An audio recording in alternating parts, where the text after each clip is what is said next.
It's Friday Night Lights. Yes, indeed, it is tonight's broadcast of high school football, brought to you by CAHS Falcon Productions. We're live here in Uniontown, Pennsylvania for the 84th edition of the rivalry game considered the goal bucket between the Uniontown Red Raiders and the Connellsville Falcons.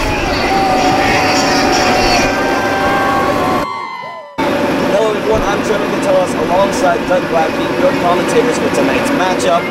Doug, this is a really great matchup we've seen for a lot of years. Connellsville's won the past 5 matchups, but I'm sure Uniontown's looking for a big bounce back at a later day. That's right, TK. It's been a great display of dominance over these past few seasons for Connellsville, but I'm sure Uniontown's hungry and looking for an upset. But let's not forget, this is a big matchup because this is the last matchup that we will see for a while, for about 3 years, because as we know with the PIAA, they do some scheduling switches from time to time, and this is one of those matchups that are impacted due to that role. Absolutely. We're looking forward to a fantastic game today between these two teams. There's always a lot of energy brought forth on both sides, on defense and offense. He has a couple of great impacted players here. Actually, some transfers for Uniontown on. We're looking forward to step up in today's game as well. So we're looking forward to seeing that. Yeah, definitely. I mean, knowing that we have transfers from Uniontown to Connellsville just adds even more fuel to the fire, I think. And I feel like that's going to be a huge storyline throughout tonight's game. Absolutely. We're looking forward to a great one. We'll be back with you guys for the start of tonight's game in just a bit. Welcome in, ladies and gentlemen, to our main broadcast of tonight's event. Again, the game tonight, Uniontown Red Raiders versus the Connellsville Falcons in tonight's coal bucket. Again, I'm Trevor Connellsville alongside Doug Glackey. We're in for a great game, Doug. Yeah, we are. It's going to be a great one tonight. Great rivalry showdown between Connellsville and Uniontown, and I'm really looking forward to it. Absolutely. We're just getting ready for kickoff here, as it looks like Uniontown, well, they're not in position quite yet, but looks like Uniontown is our receiving team, getting the ball first in tonight's matchup.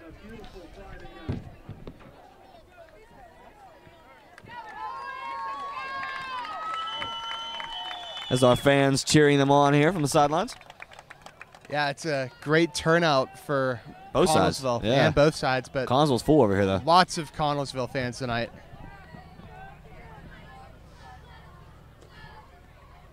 The ball is set. And Lucas Hammerly will be the kick for this opening game of the 2019-2020 season for the Falcons and the Red Raiders. Opening kick is an onside, and it's recovered, but a jump ball, and Connellsville says they have it. The fans are cheering. That is and just... the signal is Uniontown. The signal was Connellsville, my mistake. Signal was Connellsville. Yeah, Connellsville ball. Looked like they had it advanced. Absolutely phenomenal way to start off the game. No better way to start it off with a surprise onside kick. Would have put a dagger in the other team, right? I mean, honestly, you gotta just start with the foot on the gas and never let go. So here we go, first down and 10 here for Connellsville. Josh Mayer under center. This is his second-year starting quarterback position. Sends a man in motion, low snap. Mayer back to pass. Launches it across the middle, wide open, into the end zone. Touchdown, Falcons. It is Seth Coons on the reception for the grab. Yeah, it was just a great little pass right off the bat. Coons was wide open. Real quick start here for Connellsville. What a way to kick off the game. An onside kick followed by first play touchdown pass. Wow. Yeah, man. It's the type of stuff you write up in movies. Absolutely phenomenal stuff. It's almost like the Friday Night Lights movie. What is that? Is that what it's called? It's almost like the TV show, yeah. Yeah. Yeah. Remember the Titans or something like that? Yeah, remember the Titans. Hammerly to attempt the extra point.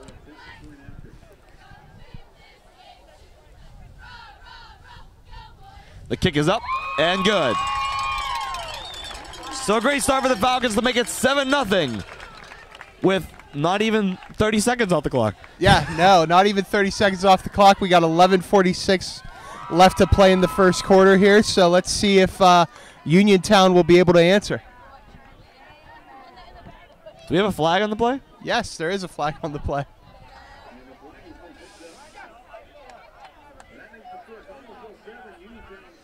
It was on Uniontown. I think it was offsides. Yeah. From what I can see. It was obviously declined, so the PAT is good.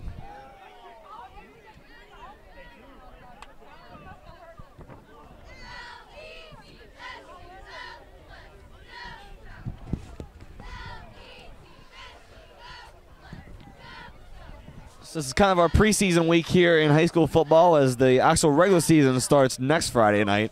We have a lot of the preseason rivalry matchups tonight. Of course, the one we're here tonight with Connellsville and Uniontown. The other two Uniontown schools also have their in-town rivalry between LH and AG tonight, Albert Gallatin. Lower Highlands, Albert Gallatin. And then if you head over to Westmoreland County, you have the Mount Pleasant and Southmoreland rivalry tonight. That's right. This is a great thing about Week 0 matchups here in the WPILTK. You get a nice little rivalry game to amp up your players and get ready to rock and roll into your regular season. And honestly, I wish they did this on my side of the state. I'm from the western side of the state. You know, they don't really do that around there in the Laurel Highlands Athletic Conference, and I wish it was something that they could, possibly add. So as Hammerley attempts to kick off for the second time, we'll see if it's onside or if it's regular, and it is kicking deep. And returned by Uniontown off the ground. He has some space and he has a hole. The Red Raiders taking off. And he is brought down, but what a gain on the kickoff return. All the way out to the 26-yard line. Yeah, this is one heck of a start here, as it's just going to be trading blow after blow between the Falcons and the Red Raiders. Wow.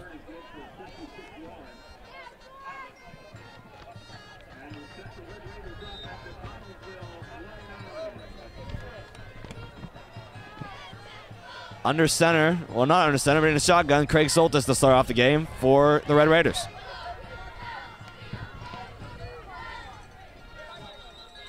A flag on the play. Yeah, it looks like Uniontown jumped, so it's going to be a 5-yard penalty on Connellsville, and no, we'll be on Uniontown. Okay, I was actually. You were right the first time. I was on to something. Okay.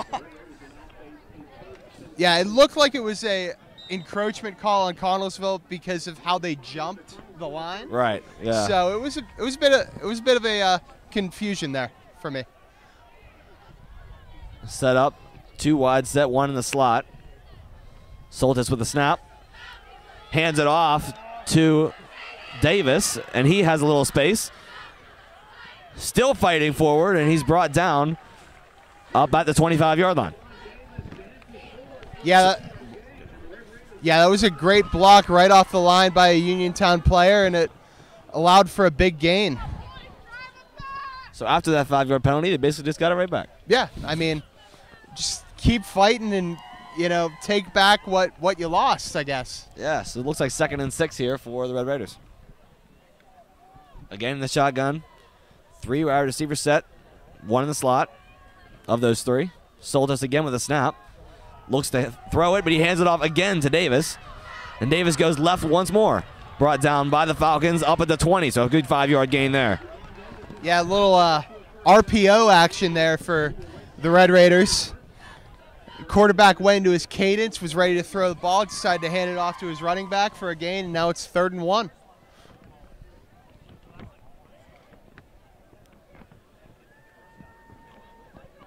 Look for Uniontown probably to run again here at 3rd and 1. Not very far to go.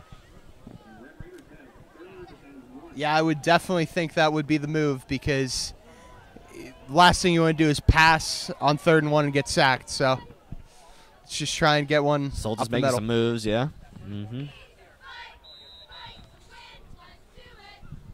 Timeout, Uniontown.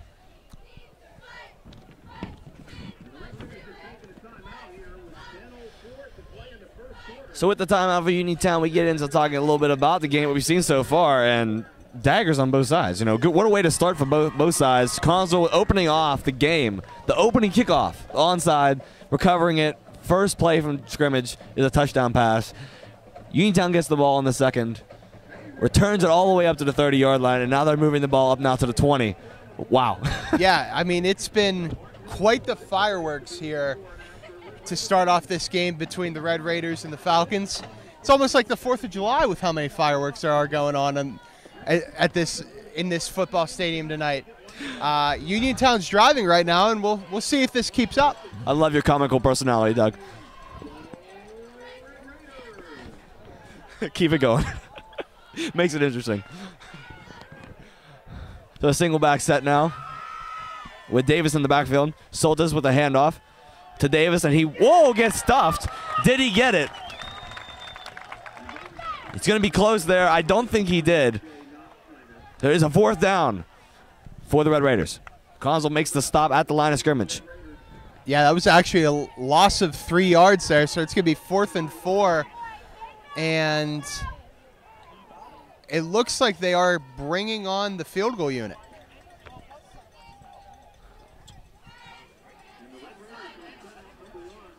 I think it's about a 45-yarder, isn't it? About a 45-yard kick? Yeah, it looks like that. Kind of surprised by this move. What a kick. And it is no good. Short by Omar Tunstall on the kick. Yeah, I was actually kind of shocked by that move, you know. I'm surprised they went for that field goal. Kind of thought they would just go for it, maybe run a quick pass play, maybe run some slants, but nonetheless, it's Connellsville ball. Yeah, usually we don't see a whole lot of those really long field goals in high school football, but hey, it's worth a shot. If you got a kicker that's got the leg, give it a shot. Yeah, it's one of those things, especially in high school football. Most of your kickers are probably soccer players. Connellsville's kicker is a soccer player, yes. So you're right.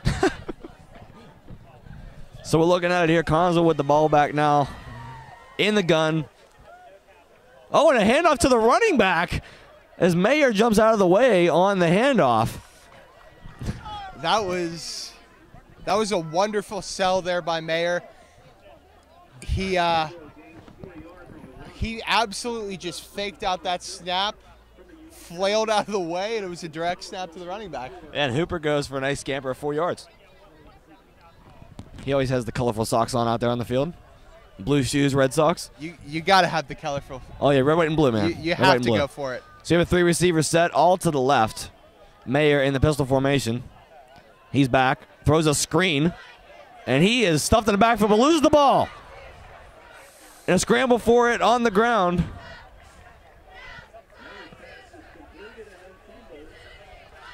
And it looks like Connellsville is going to keep it. Yeah, you could tell that play just got really blown up from the jump as Mayer dropped back and threw a quick screen pass to his receiver, but the Uniontown defense just really figured that out, and it just got absolutely just blown to bits. And Marietta really had nowhere to go on that pass. He got the ball. He was already stuffed in the backfield. Timeout coming for Connellsville now with 3rd down and 14.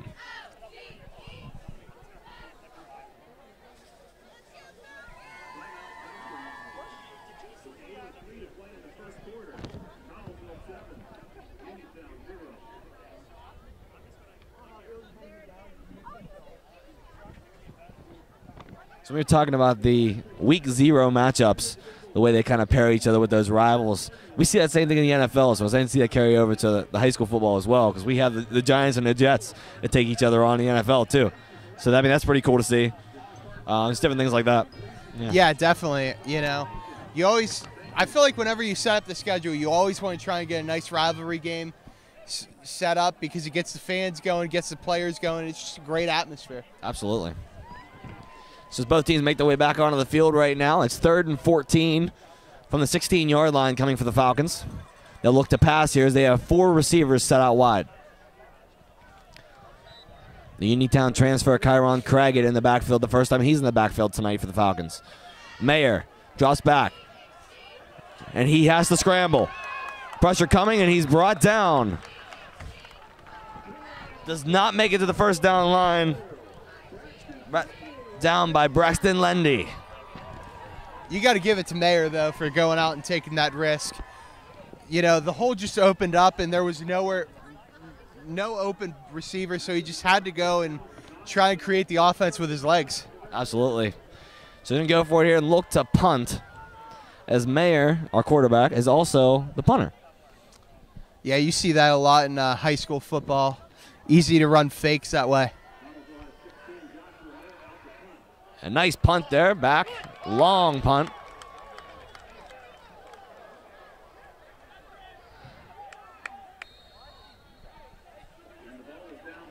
And down at the 37-yard line.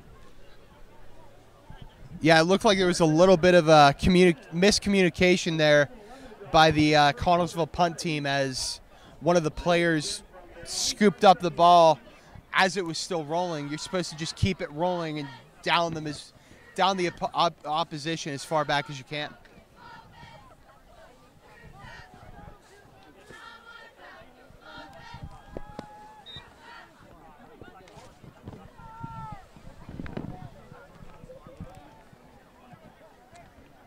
So Uniontown back onto the field now. Soltis under center.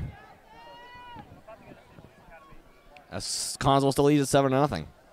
Soltis with the handoff to Davis. Davis has room left again, but he's brought down in the backfield. Not quite yet. He gets some yardage on that. Looks like a gain of about 5 for Davis once more. Yeah, the one thing I'm surprised about that I don't really see often is there's a lot of jersey grabbing early on. There's a lot of just guys grabbing jerseys just as a method to take down the opposing player. And I feel like that's just something you don't really see much in high school football. So it's 2nd down and 4. It was a gain of 6 in the last play. Soltis under center. 2 running backs. Handoff as he makes a move, and he cuts it left, and he breaks away again. Brought down after a nice chunk of yardage for a 1st down now for the Red Raiders. It's Torrey Robinson with a nice gain. Yeah, it was a really solid run there by Torrey Robinson, and I feel like it's just continuing to push the pace of this game. It's been pedal to the metal so far, and it's been one heck of a matchup and one heck of a start. Just on the comical ends of things, we have our rosters in front of us that we have online from the schools, and Torrey Robinson's number is incorrect from Uniontown. Yeah, you really see that a lot in high school football. There's just some people who don't keep up with max preps. And there he goes. It's Davis with a nice gain as he's pushed forward out to about the 27-yard line. No, I'm sorry, 24-yard line. What a gain on the run there. Yeah, this has been one heck of a start for the Red Raiders. They've been really pushing the agenda with their run offense, and they've been really just taking advantage of the Falcons and their lack of run defense. So it's been they've found a issue and they're exploiting it.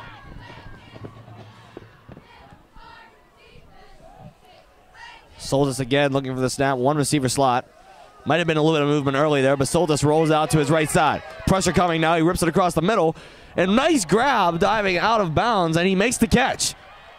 What a grab there by Jake Shiley.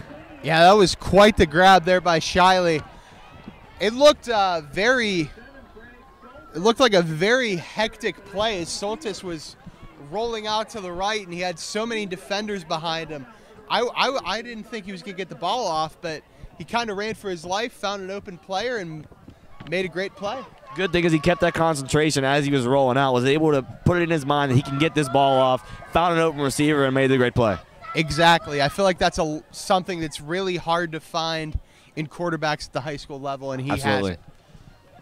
So again, a 3-wide set. Davis in the back. Soltis rolls out looking for the option play. And he'll take it himself. And he actually does option it. Davis ends up with the ball. As flags all over the place as there's a little scuffle out of bounds.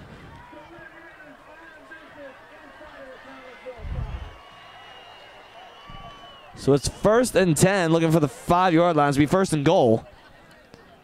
There was a little scuffle out of bounds there we kind of missed as we were reviewing the rosters after that play.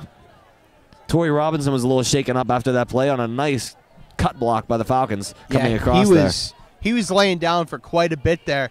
But like you said, TK, this is just what you were reiterating to me as we were preparing for this. This is a really chippy matchup, and both these teams don't like each other. There's a lot of ill will, and there's going to be a lot of so-called dirty plays throughout tonight's game.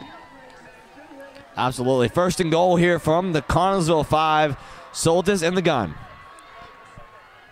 4 receiver set. Falcons bring pressure, and he is stuffed in the backfield. Connellsville knew that run was coming. They jumped it right away. No blocking through that line as Connellsville's right in there to make the stop in the backfield. That was a great read by the Connellsville defense.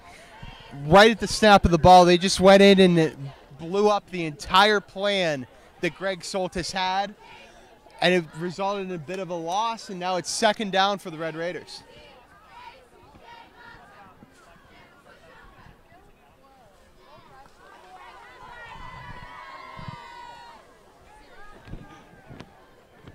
Four receiver set again in the same formation. Running back opposite side here is Soltis ready to take the jump. And here he is rolling out to his right side. Again, pressure coming. Fires it end zone as he's hit as he throws, but it's incomplete. Yeah, you could tell he was really getting pressured there, and he kind of rushed that throw because he threw it at nobody. There was nobody open, nobody even there. And Soltis, a lot of talent we've seen from him so far. Only a freshman here at Uniontown High School. He has a long future ahead of him, and it looks to be a great one. Yeah, that's the key. If you could get a good young quarterback, a freshman or a sophomore, build your other positions around him, this could really be a start of a great few years and a great tradition for Uniontown football. So it's third down and goal now. Ball from the 5-yard line. Soltis handoff to David. Davis is stuffed. He's had his way most of this first quarter of this game, and this time he is stopped in the backfield as Connellsville unleashes the brick wall. This has been an absolutely impressive performance by the Connellsville defense.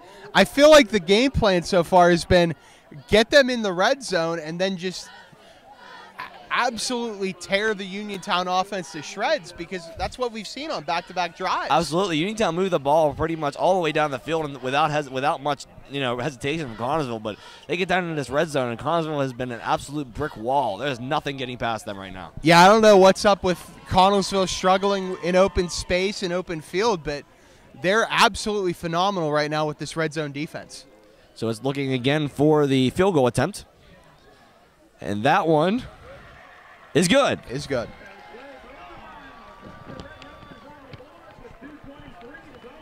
So now with the field goal, they score 7-3. Falcons still lead as they will be getting the ball back on this next kickoff.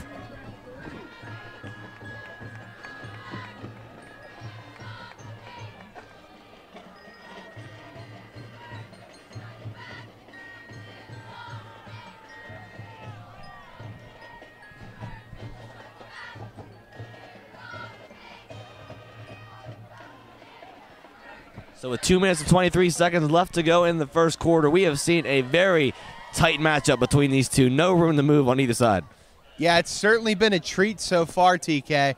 Really great back-and-forth matchup. It's exactly what you expect to see in a rivalry game like this. Both teams are up, both teams are hype, and both teams are really playing well to start out this game. Both teams making their way back onto the field now for this kickoff after the field goal by the Uniontown Red Raiders. Connellsville set to return. It's Jason McBride and Ahmad Hooper back to return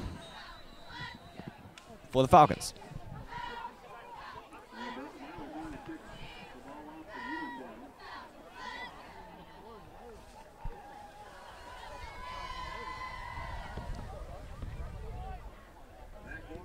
Nice kick there as it's out of bounds on the kickoff. So the penalty flags are thrown, and Connellsville will get the ball back.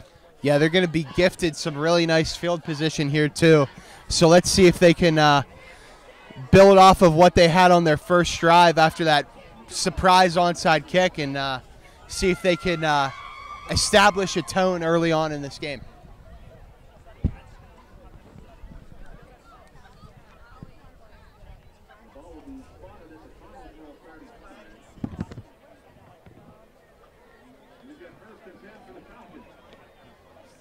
So 1st and 10 now for the Falcons. Josh Mayer back onto the field to run the offense here. The Uniontown transfer, Kyron Craggett, in the backfield. In last year's game, Kyron Craggett was a Uniontown player. He ran all over this Connellsville defense. This year, he's been on the Connellsville team, and he takes his first rush of the game right here as Craggett bounces out, and he's got some space. Kyron Craggett into open field as he gets around 5 defenders into the end zone for the touchdown. And what a little revenge on his former team. Yeah, what a little revenge indeed. You and I talked about this in pregame. We said that Tyron Craggett was built like a tank, and he just showed it off there, going through all of the Red Raiders defenders for a Falcons touchdown. And the thing is, he actually went backwards to start off that run. When he handed the ball off, it was met with defenders, took that step back, and just shedded 5 defenders to get all the way to the end zone down the sideline. Yeah, that is a key talent for running back. If you could start your run in the backfield a little bit and then just build up, that's huge if you're a running back. Hammerly here to attempt the extra point. The kick is up, and it is good. So with that, it's 14-3 with a great long run touchdown for the Falcons. Again, we're just talking about Kyron Craggett, and he has so much muscle. I mean, the kid is huge. He is. I mean, he's honestly a physical specimen as a junior. He plays running back, and he also plays middle linebacker, and he's built like a linebacker. That's the key, having a running back that's built like a linebacker, because he just runs through people. And he also has the speed of a small running back, which is insane. If you combine both those together, you're almost unstoppable. I mean, you're looking at almost like another Jerome Bettis, aren't we? Yeah, I mean, honestly, we could the Steelers around here, right? We could go with that. I mean, yeah, we're a little smaller than that, but we're gonna have to drop some Steelers references from here on out throughout tonight's game, as we are in Western Pennsylvania. I guess. I mean, I'm not a Steelers fan, but I can recognize them since we're in that area. So, if you all know me personally, you know who I'm a fan of, but I'm not going to put that on the broadcast. So, we'll keep that to ourselves. Just ask me outside of the broadcast.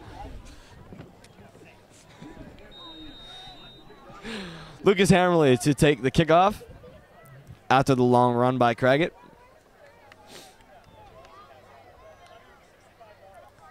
Hammerly squibs it, and it's fallen on by the Uniontown Red Raiders.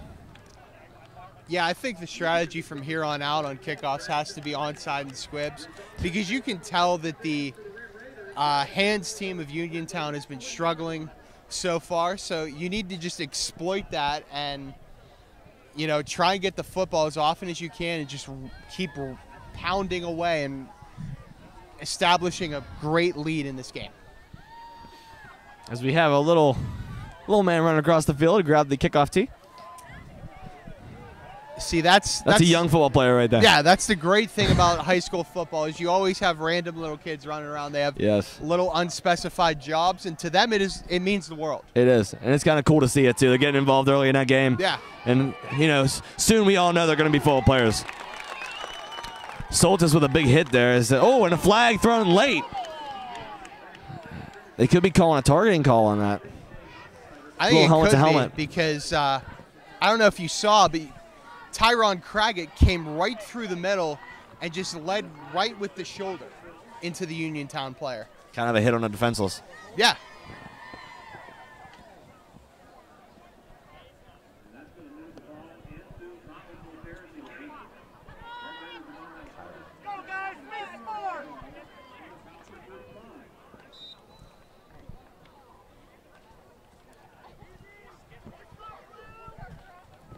So Uniontown taking it from the Connellsville 45.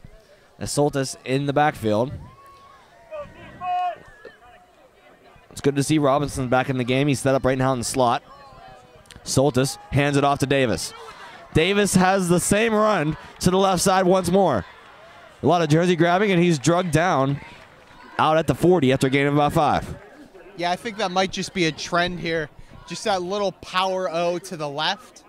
Just run right up the left side because for whatever reason, Connellsville hasn't been able to catch on so far. Yeah, that's the thing is, if you're doing something that's working, you don't stop until they stop it. So, I mean, if they're going to keep letting that happen, keep running that play. Yeah, if it ain't broke, why bother fixing it? Exactly.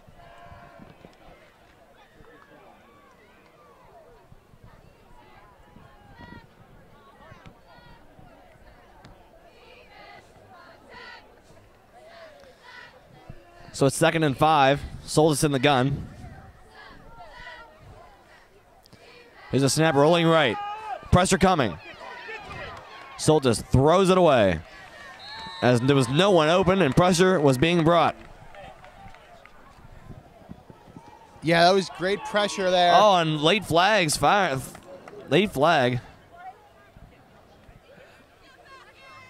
They might call something on the little chitter chatter that was going on between Soltis and the defensive player at the end of that play.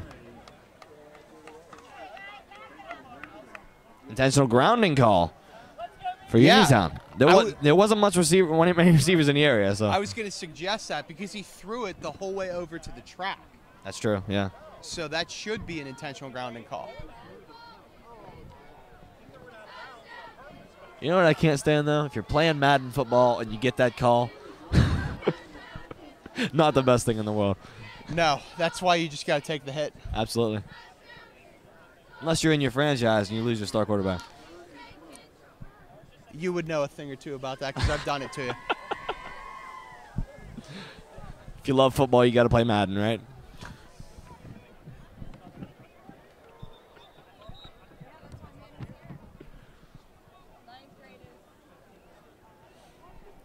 Seems to be a bit of a miscommunication between the officials. Yeah, it's a 3rd and 12, but look like they're going to move the ball back. Yeah.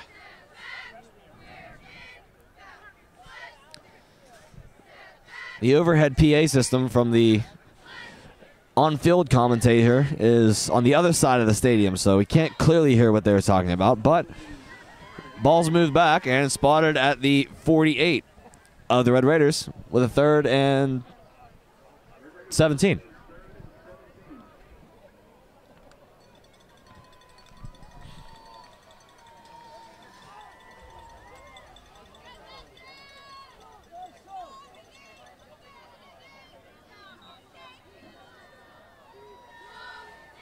And more miscommunication as the referees are coming together now. So it looks like, no, I thought it was going to be a timeout, but the officiates are just officiating. Yeah, they're just conversing, trying to make sure that everything goes perfect to a T here. Not quite sure what they're discussing at this point, but they have been doing it for the past couple minutes, so we'll see when play resumes. I think it was just them trying to spot the ball after the intentional grounding flag. Right. So I think they got it sorted out now. We're going to resume play.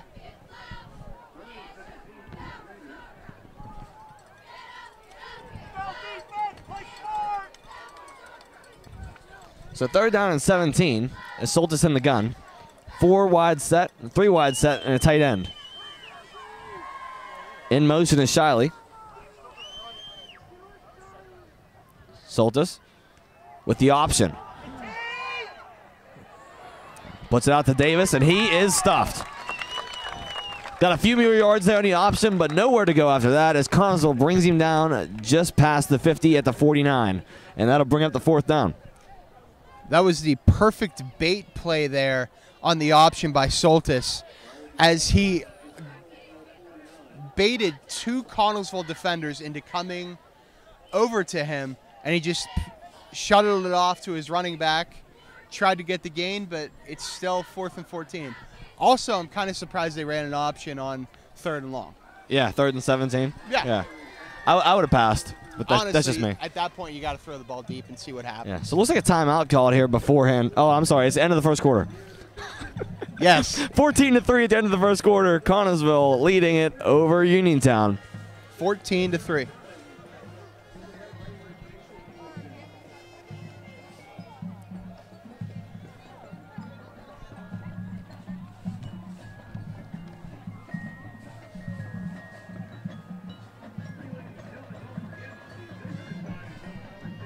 Don't forget, ladies and gentlemen, brought to you by CAHS Falcon Productions, the broadcasting team for Connellsville High School. You can check out all of their games, the home broadcasts that they do live in Connellsville Stadium on their YouTube channel at CAHS Falcon Productions. I believe we do some basketball games as well and a few hockey here and there. So make sure to check out the rest of their broadcasts as well from time to time. Again, it's CAHS Falcon Productions and on the Connellsville Armstrong Cable Network, Channel 20 and 201.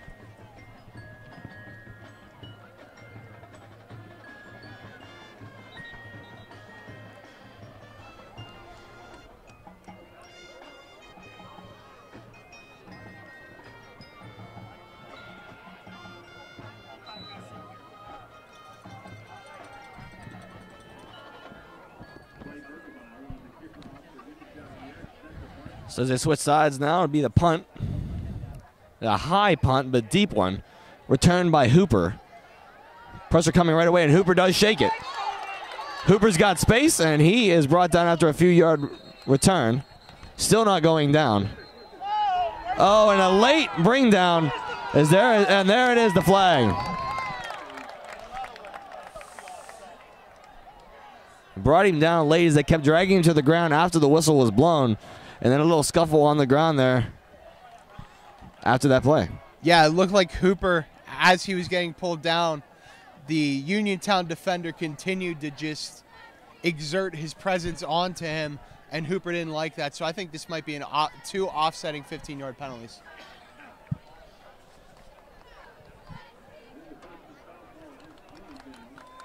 So it's a personal foul on Uniontown. All right.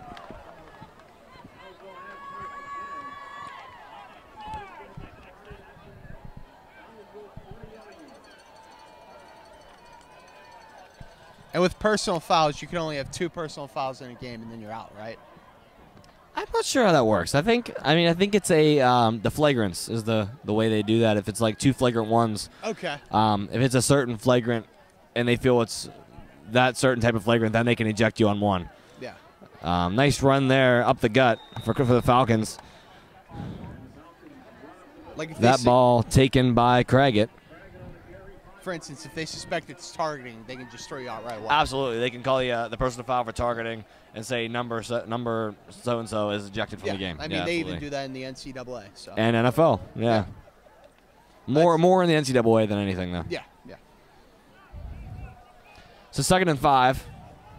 Mayer with the handoff. Oh, no, he didn't hand it off.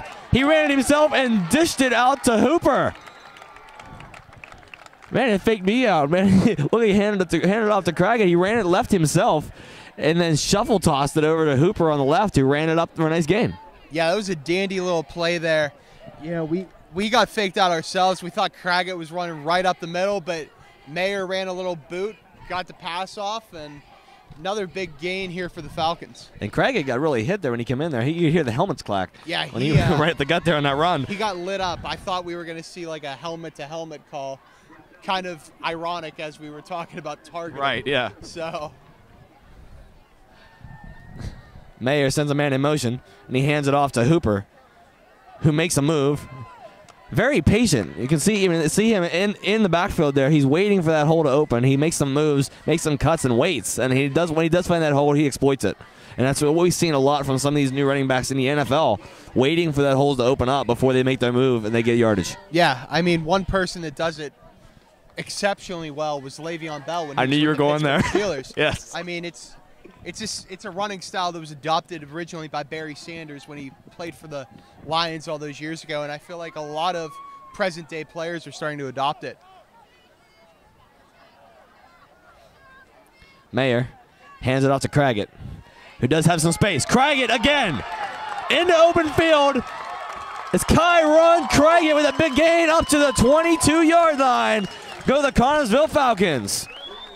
You just love to see stuff like this in a rivalry game because especially with Kyron Craggett going to Uniontown and then transferring into Connellsville, it's an absolutely phenomenal storyline, and I cannot wait to see how this all unfolds. Absolutely. Craggett limping off the field there, probably a little shaken up there.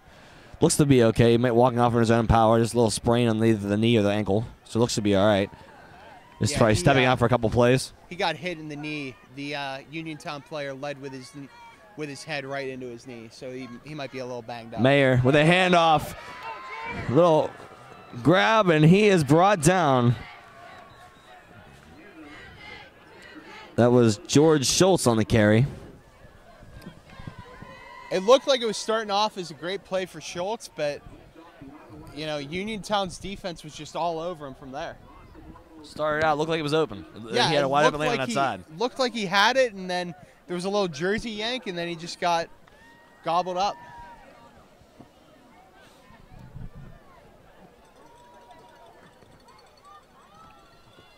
So 2nd and 12 for the Falcons. Mayer sends a man in motion. He'll back to pass. Pressure coming. Throws it. Wide open, but overthrows him. He was looking for Seth Coons once again. Just overshot the target. He was wide open in that left corner of the end zone. Nothing around him. It looked like a carbon copy of the first play from scrimmage. Absolutely. You know, it was just a It little. was the same play. Yeah, it was literally the same play right to Seth Coons. He was just unable to come up with it.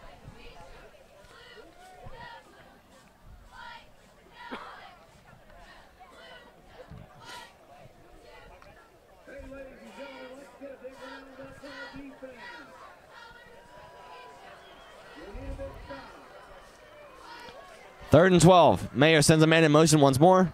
Draws back. Pressure coming. Mayer has to step through it. And he is dropped. A flag on the play, though, as Mayer is dropped in the backfield for a sack. It looked like Mayer had it at first. It looked like he had that opening. It looked like he was able to shake all the defenders and go for a gain, but just got one of the Uniontown players just got him at the last second.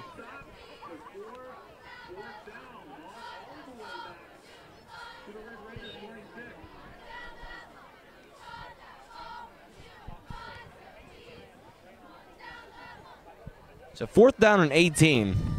And the Falcons are going to look to go for it.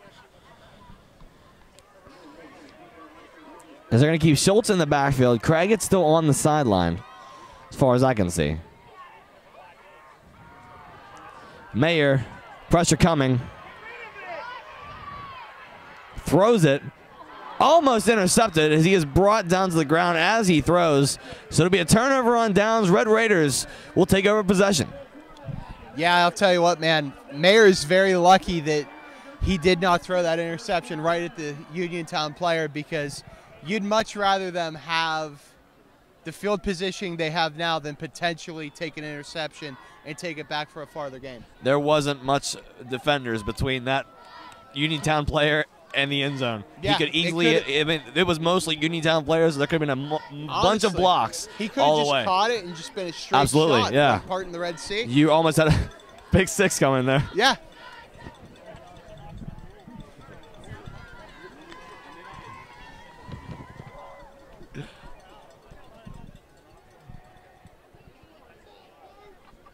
High snap. Soltis hands it off and a fumble, but Uniontown will recover the miscarried snap. Figured we'd give an update. Kyron Craggett is back on the field. Absolutely, yes. He's lined up at linebacker. Good to see that he's back out there. He's definitely a critical part to this Connellsville team. Yeah, not only is he a critical part on offense, he's quite the critical part on defense. Right, playing that middle linebacker position, holding it together. I mean, that's basically, middle linebacker is basically the quarterback of the defense. Yes, calling the shots. Yeah. And timeout for Uniontown with 7 minutes and 55 seconds, just under 8 to go here in the second quarter. Your score still Falcons 14, Red Raiders 3.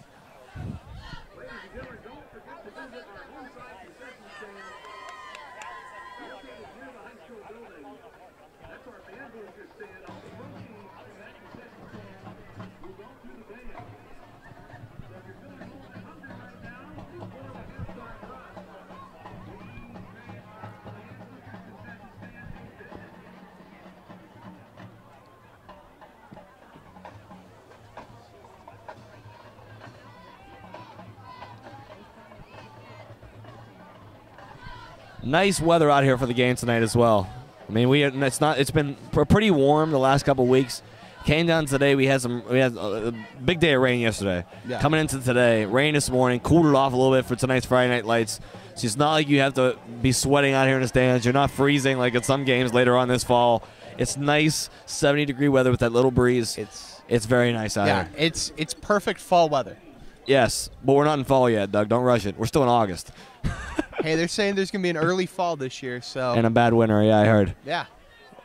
And a jump there, and the flags are thrown. Looks like encroachment on the Falcons. Yeah, I believe that's going to go on freshman number 67, Tucker Bloom. He jumped early. He did.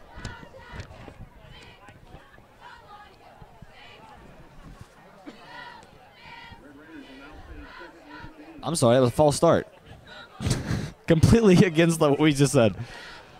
It's hard to see what we're over here. That's what happened the first time. It is. It's exactly what happened the first time. Guess we just call what we think, right? I guess so. So 2nd and 19. Soltis with the snap.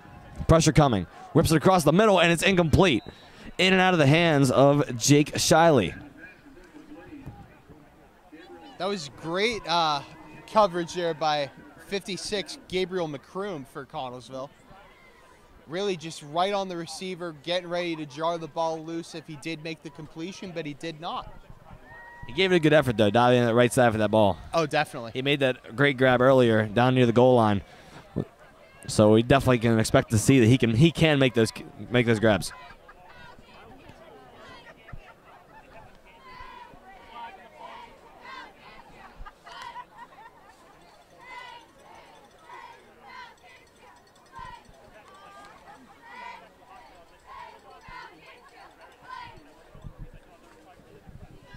Falcons defense eager there, moving early, and Soltis goes deep. It comes down with it is the Falcons. It's an interception. Number 56, Gabriel McCroom, comes up with the interception, the junior middle linebacker, with a huge play for the Falcons.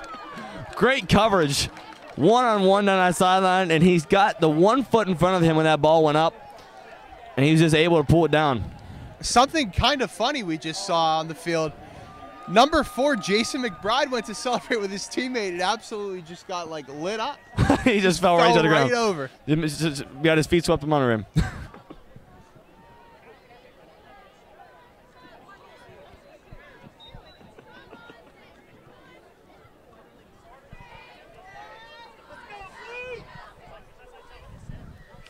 Here go the Falcons in a pistol formation. Mayer. The handoff to Craggett. He loses the football. Looks like he does fall on it, and he does. So almost a devastating situation there as the ball came loose, but luckily he's able to fall right down on it. Yeah, we almost went from one extreme to the next. Absolutely. We went from like an interception a manic high to a manic low.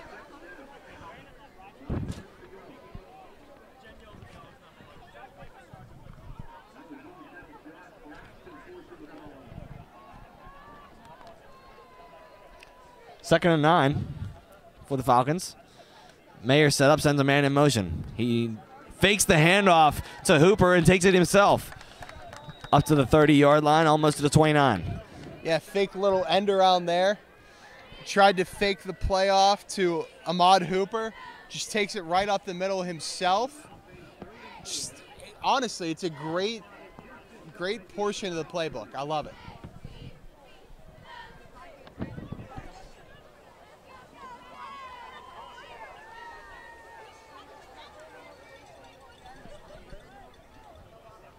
Third down and 4. Mayer sends a man in motion again. This time hands it off to Craggett. Craggett being patient. He goes right up the field, makes a move, and gets out to about the yard. Yes, he does. He gets the first down. He has passed the yard marker.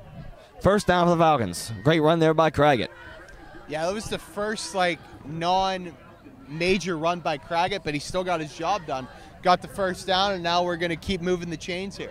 Sometimes those little runs that get you the first downs mean a lot more than some of those big runs. Definitely. It's always about the little things rather than the huge play. Absolutely. It's that consistency that keeps them going, keeps them moving down the field. As long as you pick up that first down, doesn't matter which way you get it. Exactly. As the sun beginning to set on us here in Uniontown, Pennsylvania. There's a low snap as Mayer has the fall on it. So after picking up the first down, they go backwards to where they were after a long, low snap backwards. As Connellsville luckily able to recover. Yeah, that was a really unfortunate play there for the Falcons. You had Josh Mayer in his cadence, ready for the snap, and it just went right through his legs, went 5-hole.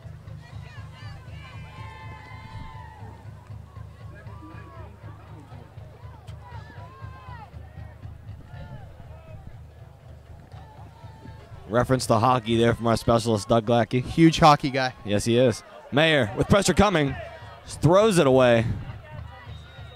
As there was nowhere to go, as defenders were swarming Mayer in the backfield. I feel like Mayer's really been struggling under pressure tonight.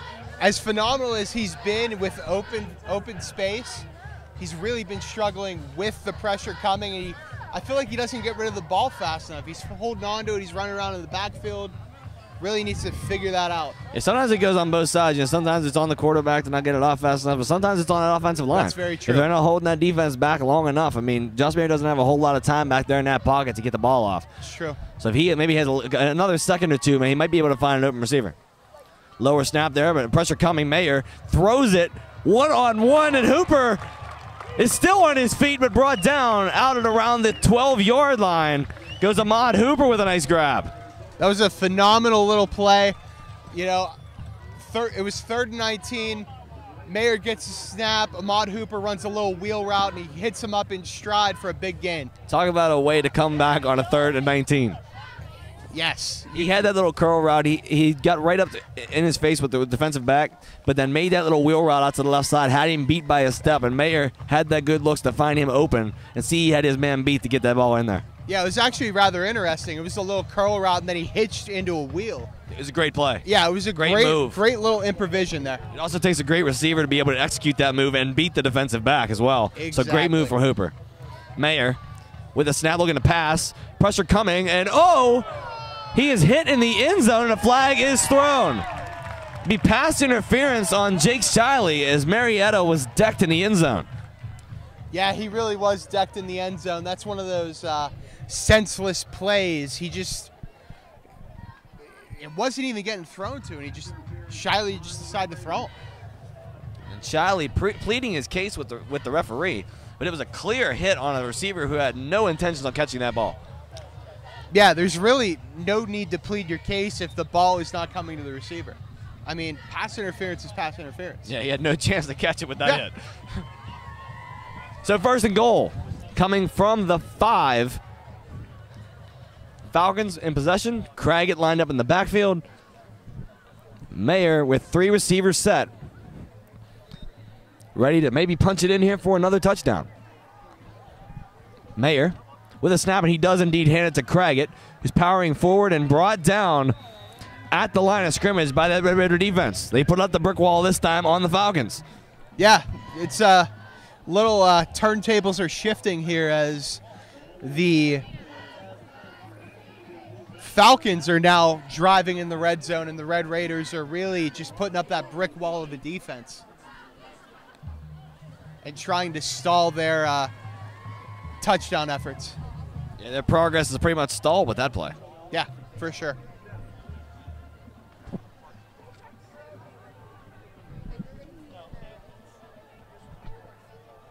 So 2nd down and goal. Mayer sends Craggett in motion. The 4 receiver set. 5, I'm sorry. Mayer rolling right. Pressure coming. Mayer fires end zone, and it's intercepted. Picked off by Jake Shiley. So he makes up for that pass interference call we had on him with an interception in the goal line, brought out to about the 5. Red Raiders take possession. That was a really bad decision by Mayer, but what a hit he laid on Shiley. Like, it's not all the time you get to see a quarterback lay a hit like that. Yeah, you never see a quarterback lay a hit like that because you never want them to take contact. Absolutely. We have an injury on the field for the Connellsville Falcons during that play.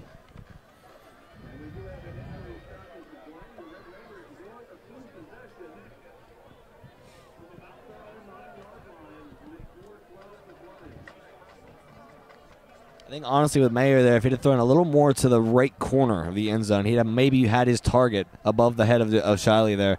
But just because it was a little shorter, a little lower, Shiley was able to get his hands right on it. Yeah, I totally agree with you there. It's one of those things whenever you're throwing the ball in that small of a space, it's always a toss-up. It's always going to be a 50-50 play because it's like you're throwing in a phone booth. It's a great analogy. I like that. Good to see he's okay, making his way off the field. That was senior number 72, Cole Berner, getting up on the play.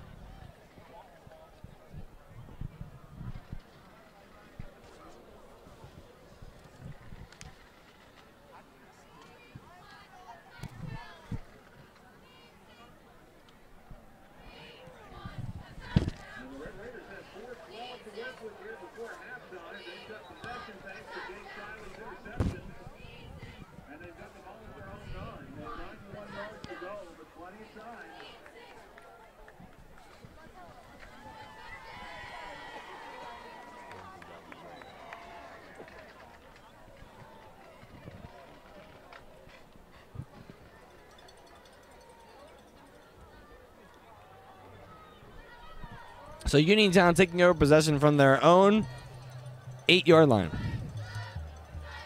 Asoltis in the gun, 3 receivers set, 2 running backs behind him. Connellsville defense is ready. The snap. This time to Robinson. And he's brought down after about a yard gain. Yeah, I feel like this is going to be a big defensive drive here for the Falcons as they have the Red Raiders pinned down in their own 10-yard line. So if they could cause some commotion, maybe get a safety, that would be a huge turning point. Even if they can't get the safety and Red Raiders force the punt, they have great field position coming for where that ball is kicked from. Exactly. It's not going to be that far down the field before Connellsville would have to start. Exactly. So they can put up a good stop here on this drive. They'll be good. They'll be golden. Yeah. Falcons jumping at the line of scrimmage. And they do get in there, tossing it away, and oh, it gets through the hands of the defender, and Davis has space. Tripped up. Great tackle there by Dyson Rogers. What a play. Great save because he had space, and Davis could have gone. Yeah, that's another one of those little plays that we were talking about earlier. Nice little shoestring tackle there by Dyson Rogers to disrupt what could have been a major turning point in this game. And the pass was even close as well. I mean, the defense from Connellsville really had their hands close there to that pass. Yeah. And it just got by the fingertips and into the hands of Davis. So that could have been a swatted ball or possibly even an interception. It went through multiple sets of hands. From my vantage point, it looked like it was going right at a defender, but for an interception, that's what I thought as well. Yeah, and it just was honestly, it was a lucky play. It was a great pass. Soltis with a high snap, hands it off to Robinson, who has space up the middle. Robinson turns it out left side, and he has more space, brought down again by Rogers, the last man of defense making the plays out there for Connellsville. Dyson Rogers is a loose cannon out there right now. He is a force to be reckoned with, and really, he's just been all over the place on this defensive drive. He's the only man making stops right now. Yeah.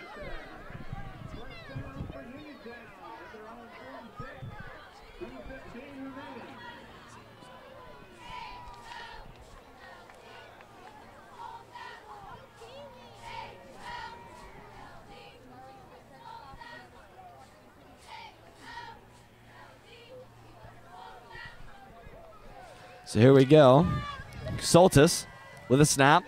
Dished it out to Davis on the toss. Davis with a stiff arm. Nice play there, and he's still on his feet. Brought out across midfield out to about the 47-yard line. Yeah, that's a big stiff arm there by Davis to give himself some more space. That's just old school hard-nosed football. It's something you really don't see in this day and age. And it was honestly a really refreshing sight to see.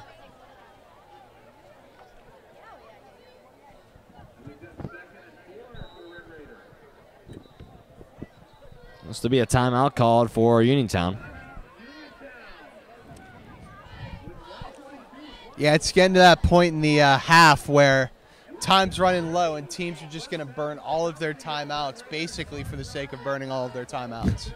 We get that, and then some of the times, that they didn't get out of bounds on that last play, so in hopes to save that time, maybe get a score in the last minute and a half here, they're going to burn the timeout, come up with a good play to get them downfield again, call another one, and just keep calling them until they're used up to get down the field as far as they can in hopes to score. Yeah, at this point, late in halves and late in games, coaches have to be tacticians. They have to be phenomenal with clock management. And you see that a lot at all levels. Even NFL coaches struggle with it. I mean, look at Andy Reid. That's right, yes.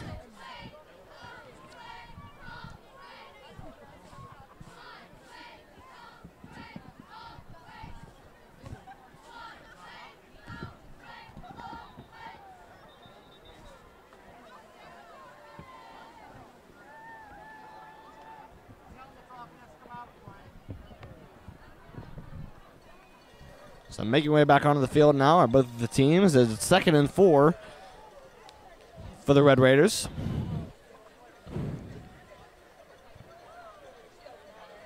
Let's go, defense!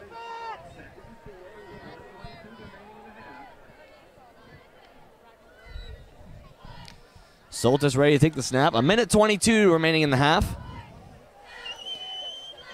Here's Soltis. With the snap, a toss again to Davis. This has been a mostly run offense here for this Red Raiders team. He has some space and brought down by a host of Connellsville defenders out of bounds over on the Uniontown sideline up to about the 31-yard line. Getting out of bounds, though, stopping that clock. A good strategy there for the Red Raiders. Yeah, stopping that clock and running out of bounds is the key here.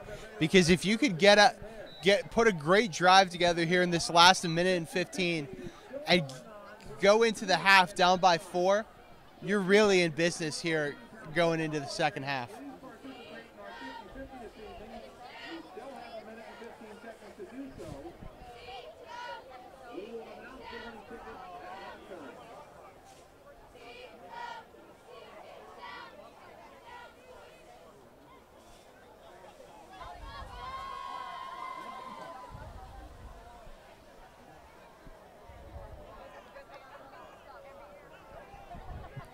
And Soltis back in the gun. 3 receivers set, one of them in the slot, rolling out. Soltis gonna take a hit in the backfield, brought down by Tyler Fasella. Wow. Yeah, it was a great little play there for the Falcons. Soltis was just running around in his backfield, looked like he ran into one of his linemen, and Tyler Fasella just comes in to finish up the job. And clock is running. No timeout called for the Red Raiders. They should have at least one more, unless they're out of them. I'm not sure. I'm pretty sure they're out of timeouts. They may have been out of timeouts. I think they called some early ones there in the half. So Soltis with 34 seconds to make something happen. Waiting for that clock to roll down a little bit. Not sure why. They're trailing. Soltis rolling to his right, looking to pass. Fires one deep right side, and this one is hauled in. Wow, what a hit. But what a grab by Dylan Buckholder. And what a hit. Oh, my.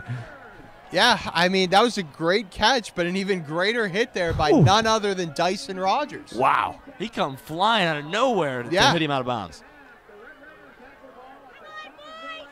20 seconds to go here in the half. Uniontown on the 18-yard line of the Falcons, looking to make something happen here before halftime to carry that momentum into the locker room. Soltis with 20 seconds to go. Here's the snap. Pressure coming quickly. Rolls out away from it. Soltis in zone. This one is tipped and incomplete. 2 defenders back, and in the face of Dyson Rogers there was Jake Shiley. There's still some discussion going on between those two. Some chattering.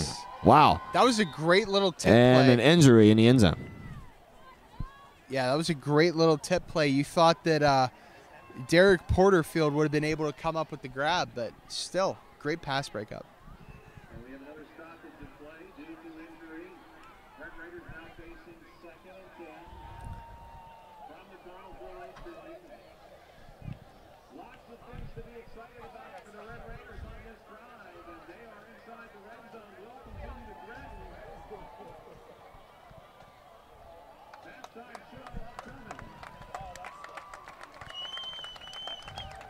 That was number 56, Gabriel McCroom, down on the play. Looked like it was, looked like it could have been very bad, but he just sprung right up. It did. Shows that these players are just ready to go to war for this rivalry game. It's great to see. Could be a lot of times too we see that, you know, in the first game of the season, some players, you know, getting the cramps real early, things like that too. So got to work those kinks out within the first couple weeks. Also, that's the big thing with like week 1 and week 0 games is the cramping. Yes, it is. It's awful. People aren't used to it yet. Exactly. Once they're into the swing of things, week 2, week 3, you know, they're ready to go. But yeah, once you get into week 4 and 5, you're rolling. Absolutely. It's all on hydration at that point. So 13 seconds as Fasella jumps. And it's encroachment, neutral zone infraction for the Falcons. And Red Raiders will move it up,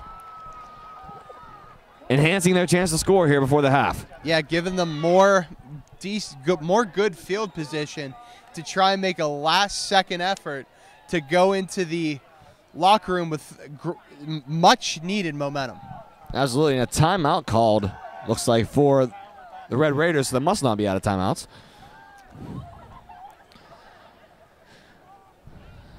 As they're going to discuss what they can do here with 13 to go in order to score.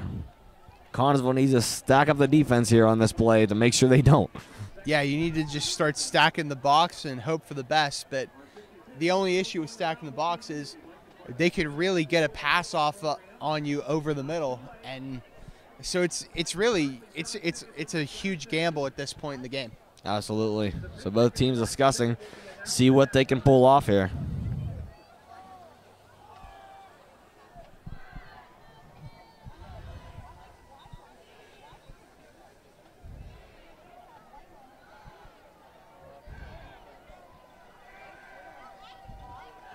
Players are on the field, and it is time to go.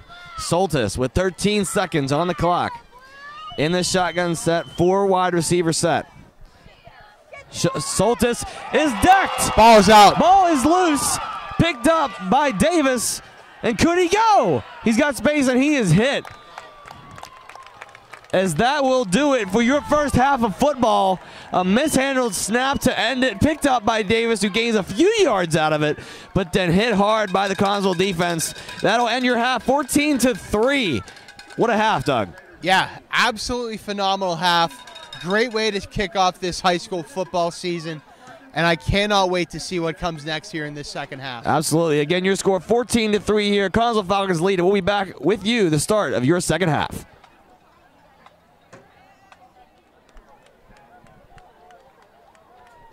Back here for the start of the second half, live from Uniontown High School in Uniontown, Pennsylvania. It's the coal bucket rivalry between Uniontown Red Raiders and the Connellsville Falcons.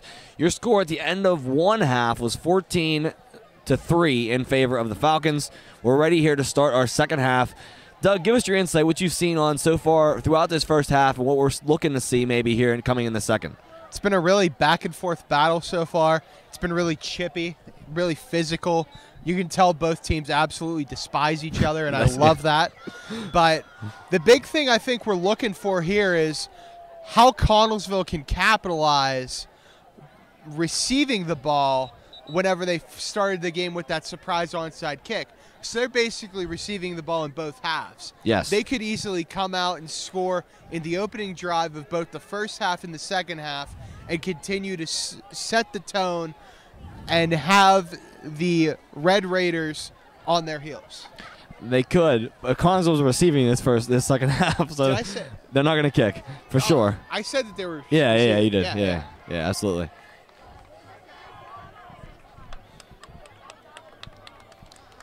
But could Uniontown pull it off? I mean, if they could pull something off here right off the bat, where they can force a turnover or have an onside kick like Connellsville did, that's a huge step in the right direction for them to start out this half. Well, we will see what happens as we're lined up for the kickoff to start off this second half at Uniontown High School. Here we go.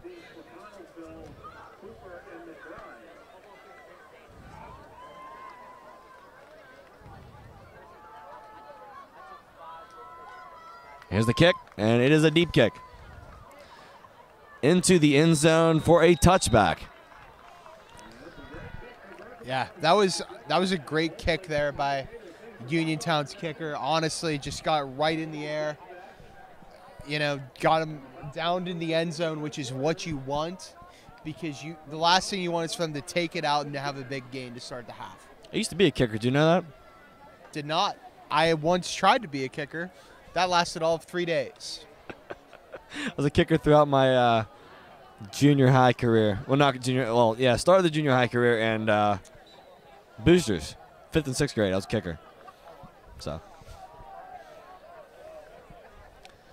meanwhile, Josh Mayer is now under center for the snap. 3 wide set. Hooper in motion. Hands it off to Craggett. Stuffed in the backfield. Defense right in there. It's number 22, Dakota Buckholder, bringing Craggett down in the backfield. Yeah, there we go. The Red Raiders just started off. They're going to try to set the tone on defense, force a punt, force a 3 and out, and try to claw back into this game. They are trailing, so getting a play like that really boosts the momentum on that defensive side. Josh Mayer in the same formation. Craggett behind him, making motions. Mayer with the snap. Does hand it to Craggett again. Craggett this time with a little bit of space. And he's up across for a gain of about 3. Oh, and some pinning in the backfield. A little bit of another scuffle on the ground between Uniontown and Connellsville. Yeah, that's like I said whenever we first opened the second half. Both these teams don't like each other, and it causes them to do foolish things. They're getting a little chippy. Yeah, definitely. The more this game goes on, we'll see more and more of it. I wouldn't even say they're getting just a little chippy. They've getting been chippy. Really chippy. I guess they've been chippy. We're just getting to that point. Yeah. So moving it all the way up now to the 33-yard line. The Falcons will take over 1st and 10. I mean, that's a huge break, too, for Connellsville. Oh, absolutely. That's like a 15-yard gain. Yeah, exactly. Whenever you didn't have field position to begin with. Yes. In motion goes McBride. Mayer hands out to Craggett, who's got room. Craggett up the middle of the field. It's a foot race, and Craggett is going to win it. Touchdown, Falcons. Absolutely phenomenal. 66 yards or 67 yards right to the house. Have yourself a night, Kyron Craggett. Wow. He exploits the defensive side so well, finding the opening and bursting through it as soon as he finds it. He's got the speed, the agility, and the strength to make sure he can get to the end zone. It's like he's a magnet. Yes. He just runs through and everybody else just steps to the side. Yeah, he's the positive charge and they're all the negatives. Yes, they just bounce off. Exactly. I always think of the rubber duck effect. You know, you hit them and they bounce right off. Yes. Extra point is up and good by Hammerly. And that'll make the score 21-3 in favor of the Falcons after a 67-yard rush by Kyron Craggett.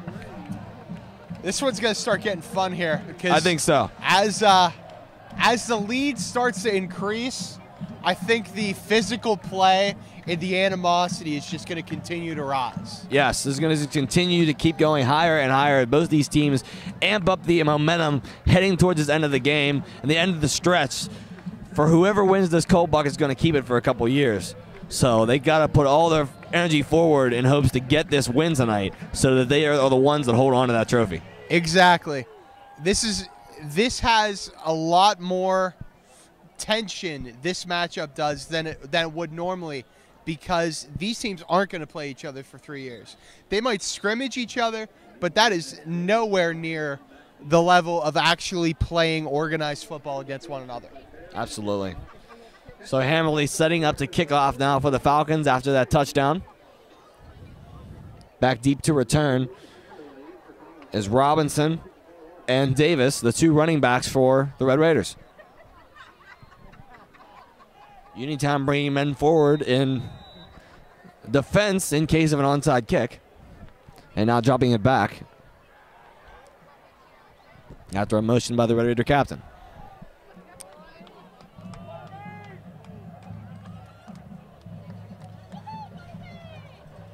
Here's Hammerly. And a squib kick. Oh, hits the defender. Hits the return man right in the chest on that squib. Wow. Yeah, this is a rough night for the up men of the, the return Red team, yeah. Raiders special teams unit, because they are just, they're obviously trying to just catch the ball, but it's like they're just getting sniped. They just and it's just like they just fall over.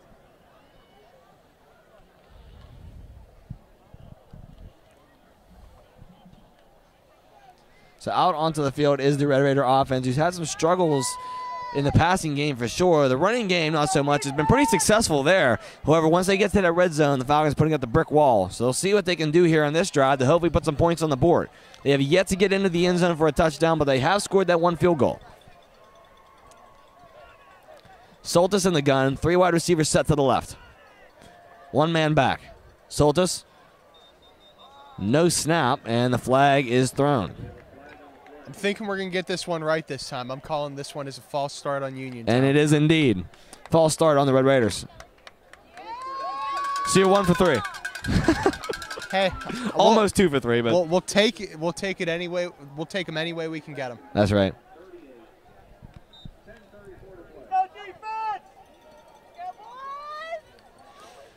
So first and 15. My mistake on the false start. So first and 15. Now Soltis back in the gun once more. Hands off to Davis. Davis right side instead of left this time. And Ahmad Hooper hits him out of bounds with a little assistance there from McCrum. Yeah, Dyson Rogers was in on that tackle again. He's had one heck of a night here on the defensive side of the ball. And he is going to be a huge key to this Connellsville defense here in this second half.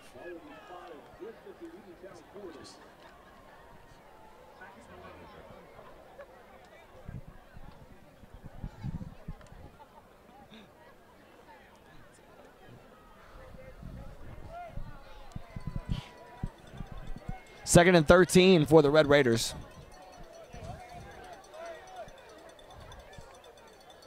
Making some formation shifts now. Is Soltis calling the shots. Soltis again with a handoff to Davis, who takes it left. It's his favorite side, and he has some room. Soltis out to the 49-yard line with a nice gain. Yeah, that was another good little fake option play there for Uniontown. I'm just starting to get surprised that Connellsville has struggled to pick up on this run to the left side of the field. Yeah, that power run left side just continues to beat them every time for a good gain of at least 4 to 5 average. And, little runs like that just move you right at the field. If you're doing that for 2 plays, you have a first down every time. For a gain of 5 yards, exactly. Just 2 plays is a touchdown. It's a first down. So that's an easy way to move that ball if Connellsville continues to not be able to stop it. So 3rd and 5. And Connellsville jumps the snap once again. It's an offside of a neutral zone infraction again from the Falcons. That was a perfectly executed play there by Uniontown. Back when I was in high school at Richland High School in Johnstown, Pennsylvania, we used to call that play chili and freeze. And chili and freeze. We would have one that was called chili, one that was called freeze, and it would just be like a fake little snap count to try and get them to jump the line. That's exactly what they did there. Exactly. Davis with a handoff right side. And he is brought down, dropped at the line of scrimmage by the Falcons. Kyron Craggett in on the tackle with some assistance by Schultz and Hooper. Great form by Craggett. Was able to just wrap up, bring down the Uniontown player, not letting him to get loose for a larger gain.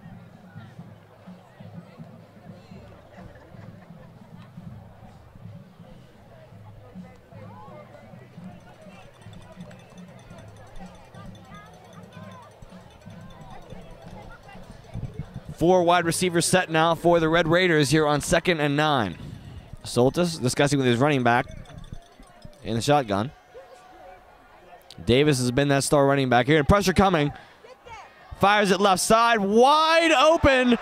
Bobbles the catch, but he's got it now. Oh, and tripped up right before the end zone. But what a play by Dylan Buckholder to get that in there. Wow. That was a great little route by Buckholder to fake out Derek Porterfield of Connellsville. It looked like it could have been, from my vantage point, it looked like it was going to be a pass breakup, but then Buckholder just corralled it, and it was for a huge gain. And the thing is, he bobbled it to start with, too. He almost dropped that wide open pass. But then made a nice little cut after he grabbed it to get upfield for a nice gain, almost to the end zone. That would have been absolutely tragic. And a run up the middle. Stops short. Robinson almost had the end zone there, but stopped short. Yeah, it was very close. They're right on the edge of the goal line here, trying to just pound it in, get some much needed momentum.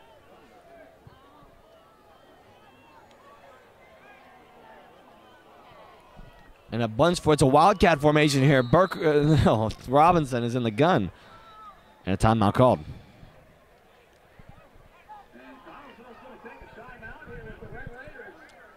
I'm honestly very sad that timeout got called because I was very excited to see what that play was going to be. Yes, it was a wildcat formation. You don't know. Uniontown come right back out in it. Yeah, you don't know if it's going to be a wildcat run or if they're going to do a wildcat pass.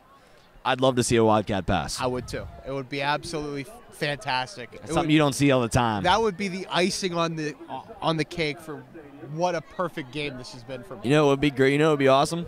What? If anybody watched last year's Super Bowl, if Uniontown pulled off a little Philly special right here.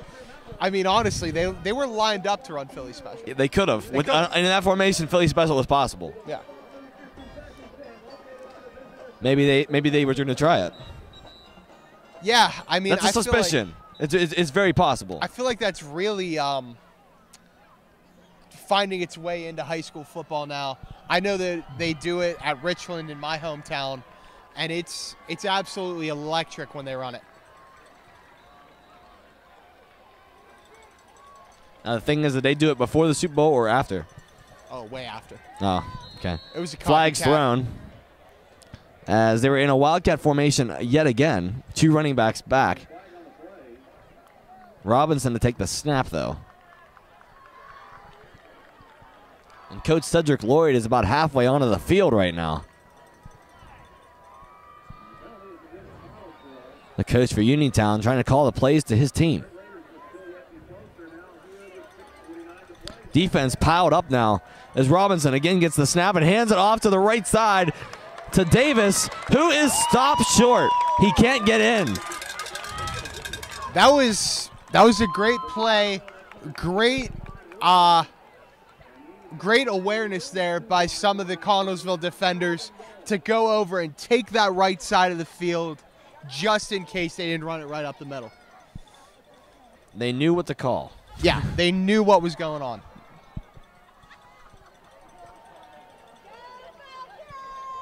Here it is again on 3rd and 3 in the goal line. Robinson is stuffed.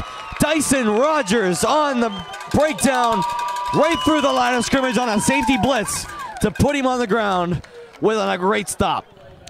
Yeah, it was a great stop by the Connellsville defense. It looks like it's happening again here, TK. It looks like we're into the goal line, into the red zone, and the brick wall is just going right back up for Connellsville. Wow. Uniontown cannot get anything going here in the red zone.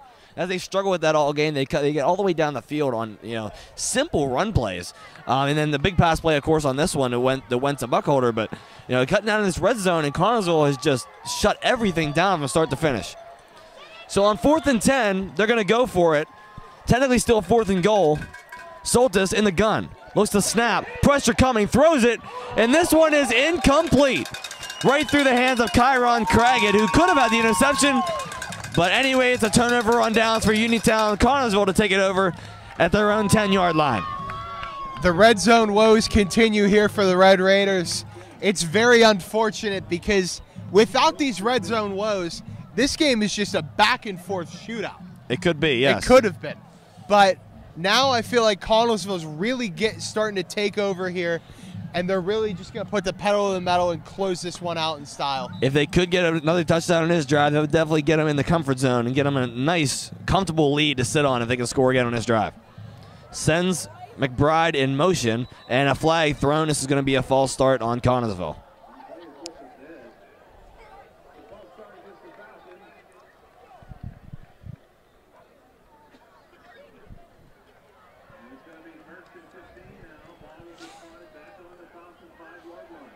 So starting now from their 5 on a 1st and 15 for the Falcons.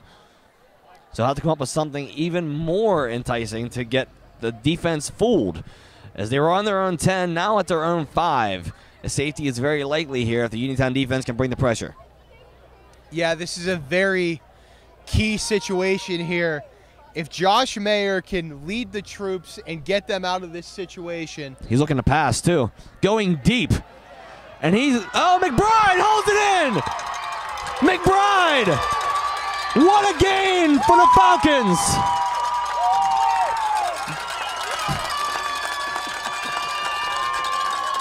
Jason McBride able to haul it in off the bobble. He bobbled the same thing just happened in Uniontown, but he brought it in, and it was a foot race down the field, taking it all the way into enemy territory for a huge gain. What a way for Josh Mayer to find that receiver open. Had him beat by a step. He got it done. I couldn't write it up better myself. I said right before the snap that Josh Mayer has to gather the troops and get them out of this goal situation where they're pinned in their own end zone. And look at what happened. Just absolutely phenomenal, and it did not cause an announcer's jinx. No, it did not. You're lucky it didn't. It was like some Tony Romo action. You have a lot of Connellsville fans around you, so you're lucky. Mayer rolls out to his right under pressure, dumps it off real quick, and he does complete the pass for a few-yard gain. Quick pass, and he is down, was slow to get up, is Coons.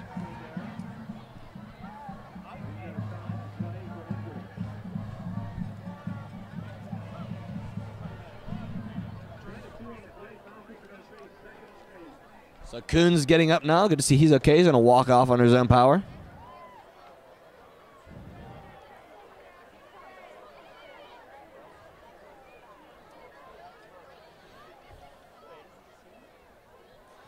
Yeah, he looks like he's fine. It's that early season cramping, I believe, that's hitting Seth Coons right now. Hey, you know, it happens. You know, so they're able to get it done is a good thing. Yeah. Pretty sure he'll be back in the game, too. He doesn't look too bad, so he should be good. Yeah, no, he'll be fine. In motion is McBride. There's Mayer. Hands it off to Craggett. Craggett's got space. And taken out by the legs there. Good tackle by Dakota Burkholder. Something that I've been noticing here is that the Uniontown defense is continuously targeting Craggett's legs. Well, it seems like the only way they can bring him down. That's very He's a little true. stronger on That's top. very true. We've seen him earlier in this game that he sheds tackles very easily on a high tackle. Yeah. So if they go for his legs, it seems to be the easiest way to take him out. So Uniontown's definitely keying in on that factor. Yeah, it's like if you try and go up high on him, he's probably going to end up shedding you, so you got to go down low. Yep, it's your only option. If you miss down low, well, goodbye. Yeah. Craggett's got the speed to beat you, too. Dumps it off Craggett. Blows over him. And Craggett with a nice gain there on a dump-off screen. Yeah, caught that dump off screen and just ran right over a Uniontown player. He's an old-time type of running back, and you love to see that in today's day and age.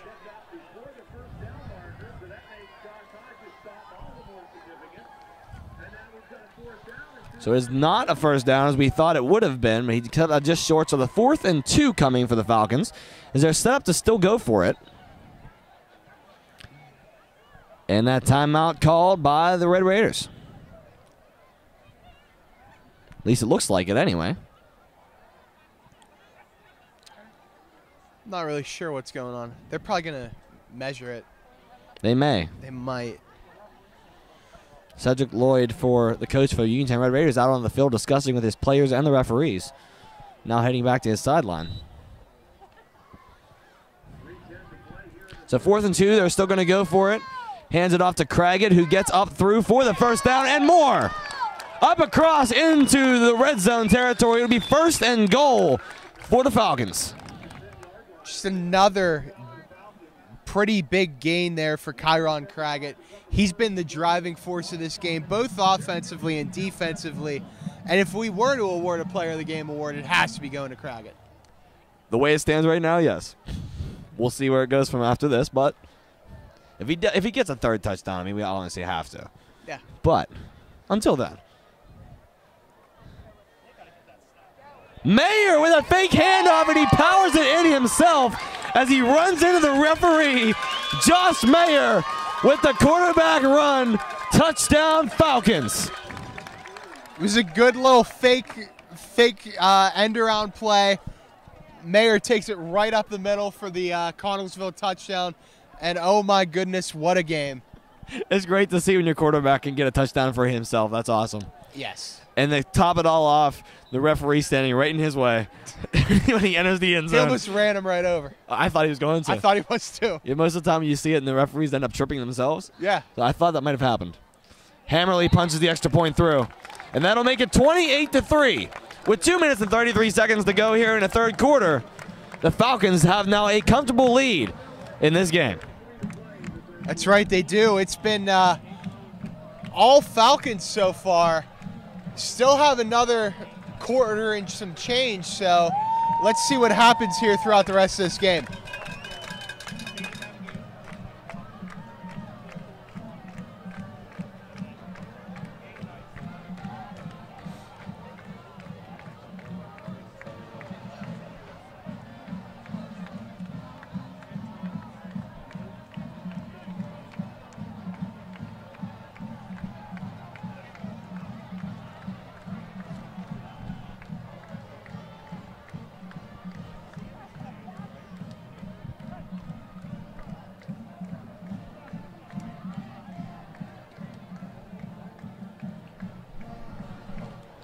Hammerly ready to kick it off here for the Falcons as running backs Robinson and Davis set to return for the Red Raiders. I'd love to see a really bad squib here in an onside kick that Connellsville recovers, because they're in a territory in this game where they can just continue to just take over. Indeed, another squib. This one will go a little deeper and returned by Walker Witt, and he's brought down hard. What a play. Derek Porterfield in on the tackle along with Jace Ross. Yeah, it was a really good special teams effort right from the jump. Uniontown picks up the ball, is ready to return to the squib kick, and it's just all Falcons. They're just all over them. So the Red Raiders starting now from their own 29-yard line. As Connellsville defense going to see if they can put up the brick wall early or if they'll wait till the red zone once again. We'll see what happens here as Soltis has been the gun once more.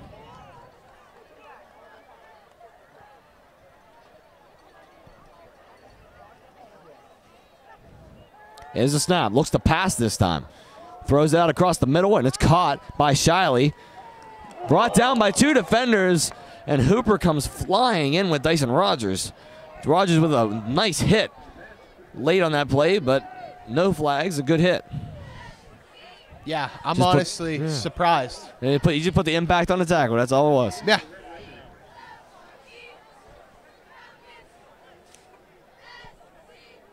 Yeah, the reason I'm surprised was it looked like he was leading with the head.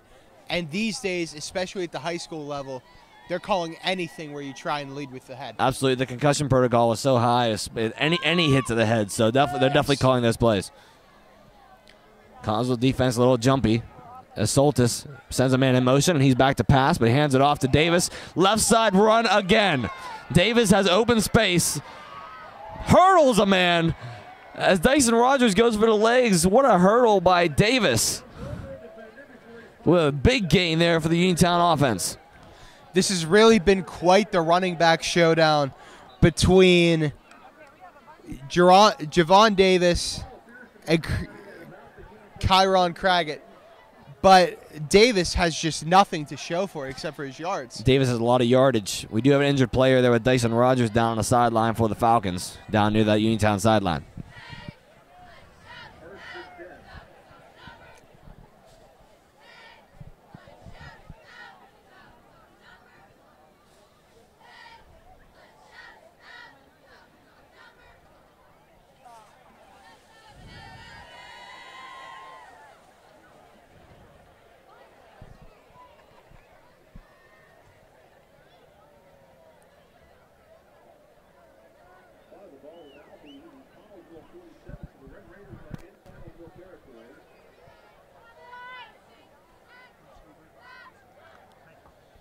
So out on the field now, 1st and 10 after the big gain for the Red Raiders.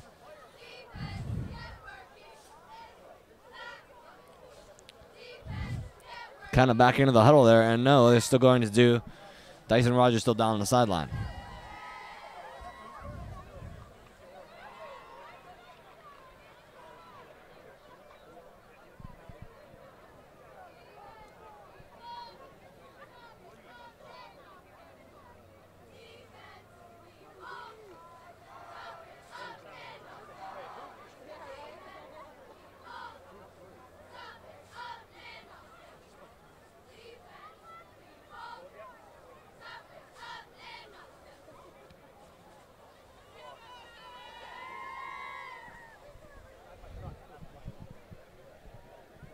We actually have 2 players down. I just see now. We have a Uniontown player and a Connellsville player. Unless the Uniontown player is being stretched out, I'm not sure. It looks like that. The Uniontown player is just being stretched out. He's obviously having some cramping issues that he's trying to get rectified during the prolonged stoppage.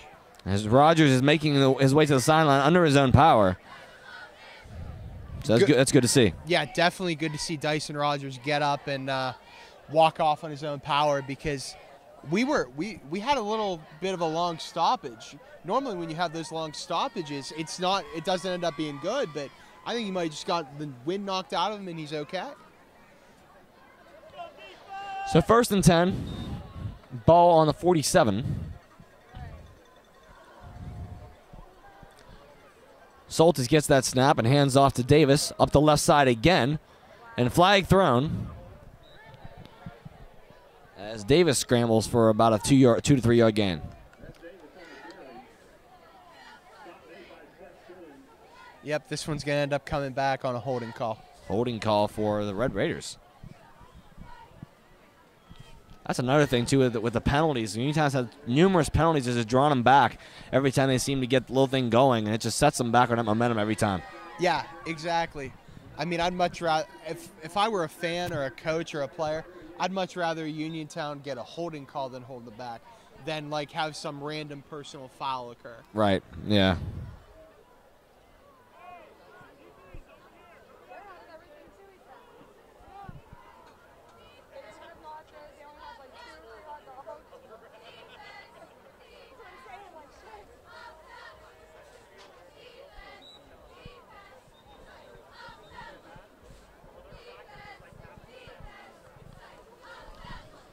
So in a timeout, looks like here. Cedric Lloyd, the coach of Uniontown, making his way out to the referee at midfield and discussing the things. Which Connellsville will also have a timeout within their team. But Cedric Lloyd, the coach for Red Raiders, is all the way out to midfield discussing with the referee on something. Yeah, he is out at midfield, but I think we should note that it seems very cordial. He's not very angry, very animated. He's just trying to plead a case. He's probably a little upset with the holding calls. He's had numerous ones of those this game so far. Yeah, and, you know, I feel like there's times when you get down in games and you immediately believe that calls are being lopsided. Yes. You know, officiating's out to get you, stuff like that. We see that a lot with a lot of different teams, especially in games that aren't so close. Exactly. And you see it very frequently in Yes. high school football. Absolutely.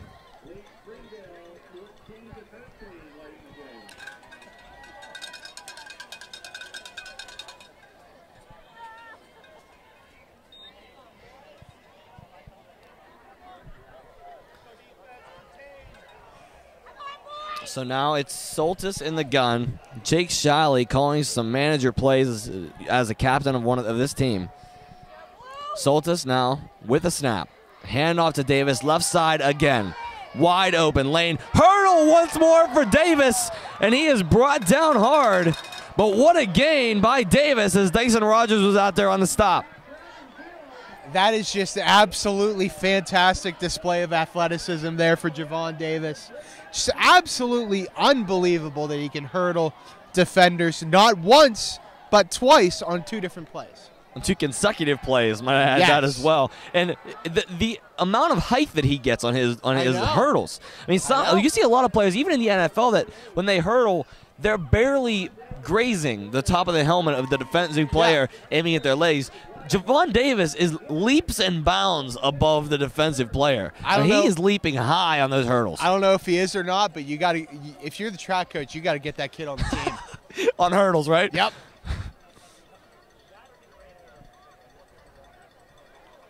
D1 hurdle recruit right there. Davis left again. This time, not having his way. He's had his way a lot in this game on the left side. And a little scuffle on the ground again. Javon Davis is throwing punches. Javon Davis, after he was brought down, got up throwing hands at the defense of Connellsville.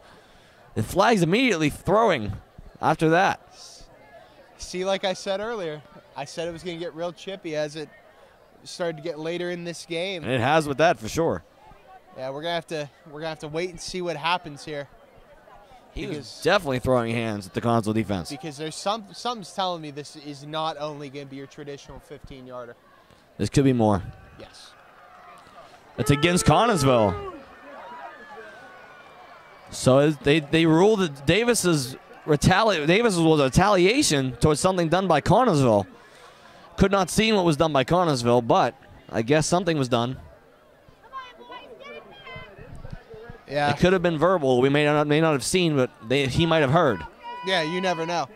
I mean, we're just the eyes of the sky. We're not the ears on the field. Right. We need a mic'd up version of this. Mic ups on the players down there. Maybe we would catch some audio. I think every football game has to be mic'd up. Mic'd up, make absolutely. It like Hard Knocks. Soltis with a late snap. Throw outside. No flags. It's incomplete. That was a little bit of a rough pass there by Soltis. It was a bit. I feel like he didn't have anybody in the area. No, I mean he was there. I mean we had he was there, but Buckholder was there, but his back was also to the ball. His back was to the ball, and it also wasn't a great pass. Correct. Yeah, almost into the arms of the Connellsville defender as well. Yeah.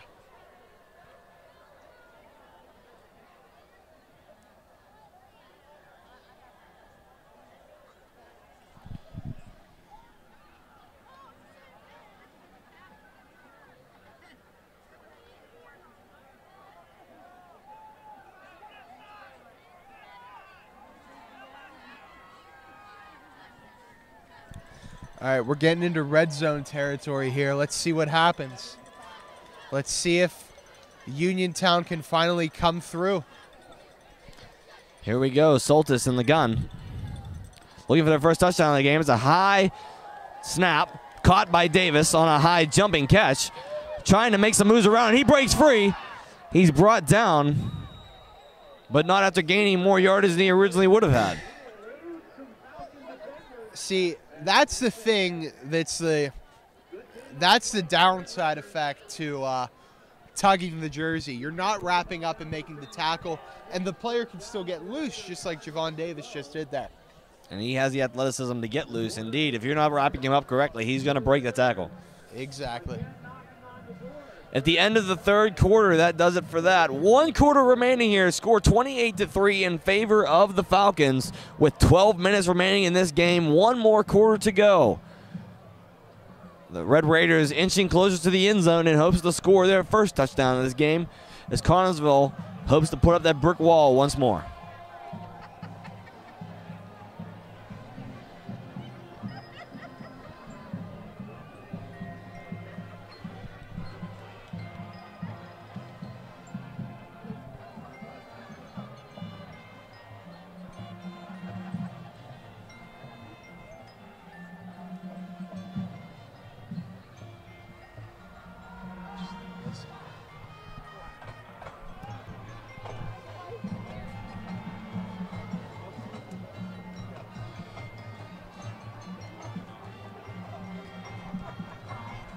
So into the fourth quarter here. Both bands battling it out with music as well. Connellsville and Uniontown both battling it out on each side of the stadium, playing little show tunes here throughout the stands. I give the edge to Uniontown, though. Connellsville went into some marching band stuff, and Uniontown just started, you know what? We're going to hit them with Old Town Road. Just absolutely just wild.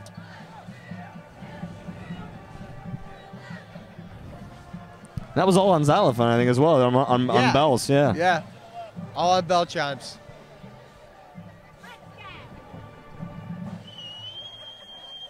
Soltis in the gun. And the defense jumps again. The hard count from Soltis gets him once more, and Connellsville fooled again by that hard count. Yeah, this one might end up costing them because it's going to be 1st and goal now. It looks like Uniontown's knocking on the door, getting ready to break this drought of not being able to score in the red zone.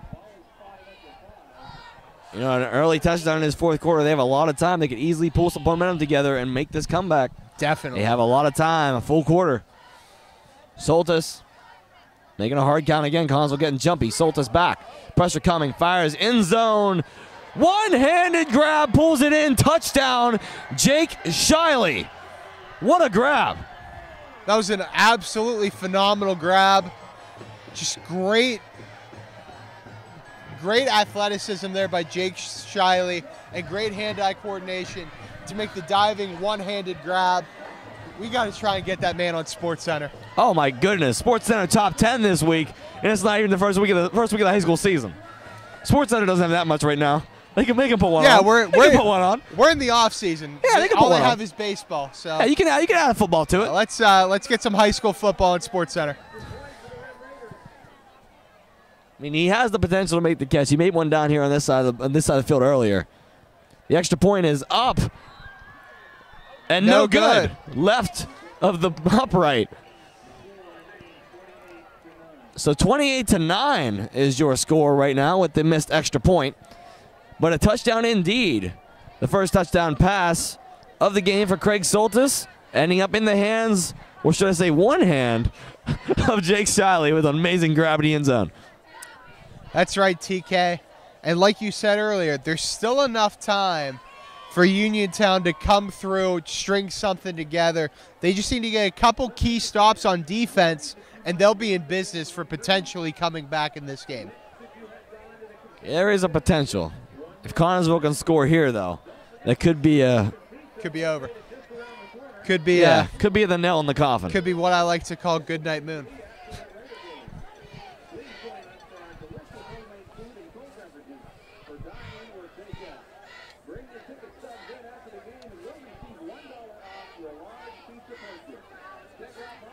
Don't be surprised here if the Red Raiders go for an onside kick or a squib in a way. That's right. They need all the momentum they could get, so try and force it with your hands, team.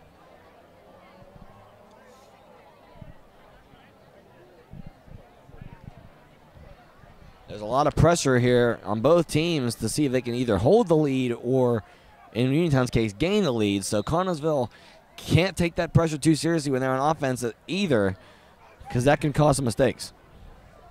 Definitely. As Uniontown trying to fire themselves up here. It was Josh Bass out there trying to fire it up as a deep kick. Back for Craggett, who muffs the kick he's got to return.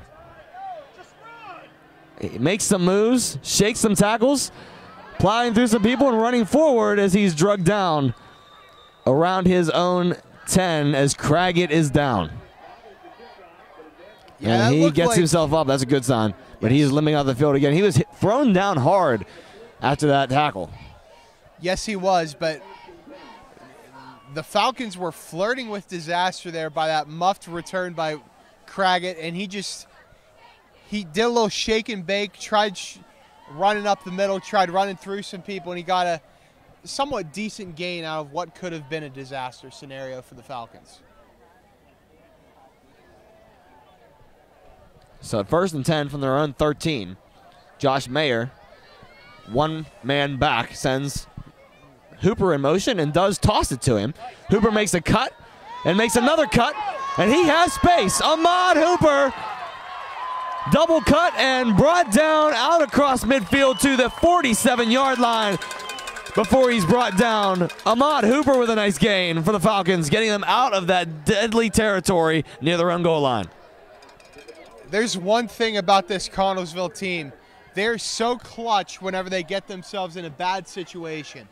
We saw it last drive with Mayer throwing the deep ball, and now we see it here with Hooper having a really big run. So here we go from their own 46 of the Red Raiders. Mayer double fakes a handoff, and McBride is going to take off left. McBride has space, but a flag on the play as he's brought down out past the 30. This looks to be a block in the back clipping call on the Falcons. Yeah, if that's the case, that's a very unfortunate call for the Falcons because it looked like they could have really started to just metaphorically run away with it here. They had a nice game, but that was definitely, from my perspective, a block in the back call. Looked to be on Marietta.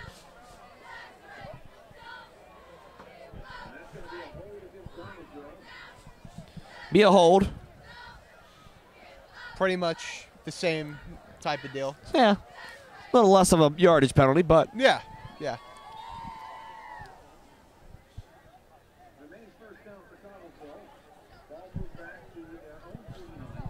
First and 15 now for Connellsville from their own 49 after that holding call.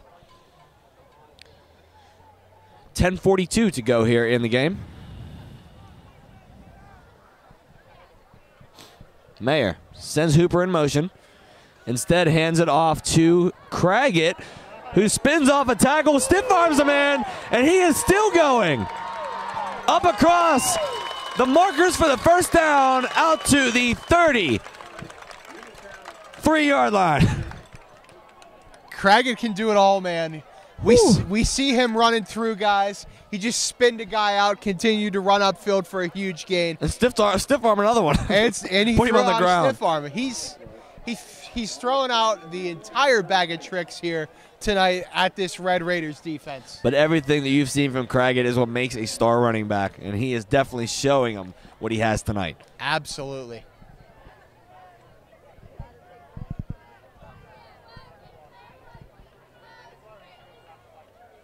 Mayer in the gun, a low snap, looking to throw again. Pressure coming. Mayer's going to get it off. And he goes down for the sack. Couldn't get the ball off in time. The Red Raiders defense was in there quick as soon as Mayer was rolling out from the pocket.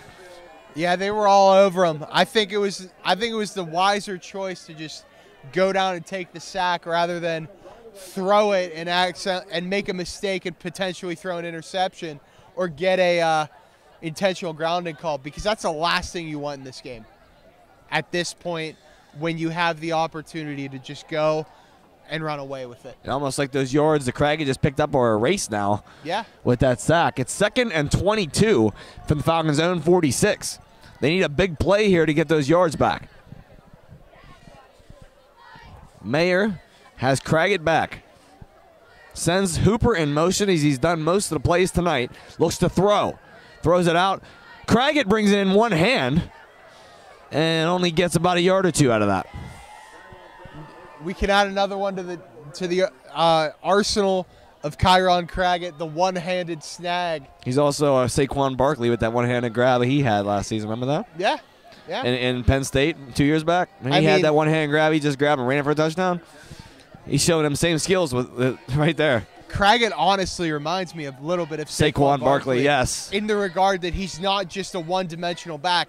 He can be a hard-nosed power back, but he can also be a style back and make you miss by making all these crafty and shifty moves. You see a lot of different traits from a lot of different backs within Craggett. You see some Saquon Barkley. You see some Le'Veon Bell.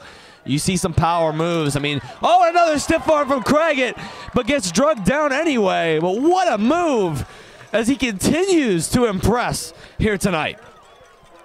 This is just an absolutely phenomenal performance by Craggett. He's putting on a clinic. It's been quite a show to watch. It's been a treat.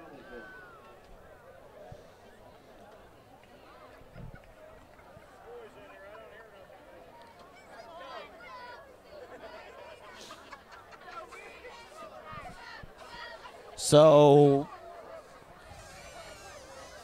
I have 1st and 10 on the board. So it's going to be 1st and 10, I think, for the Falcons. Mayer was going to hand it off. A little miscommunication there as he took it himself.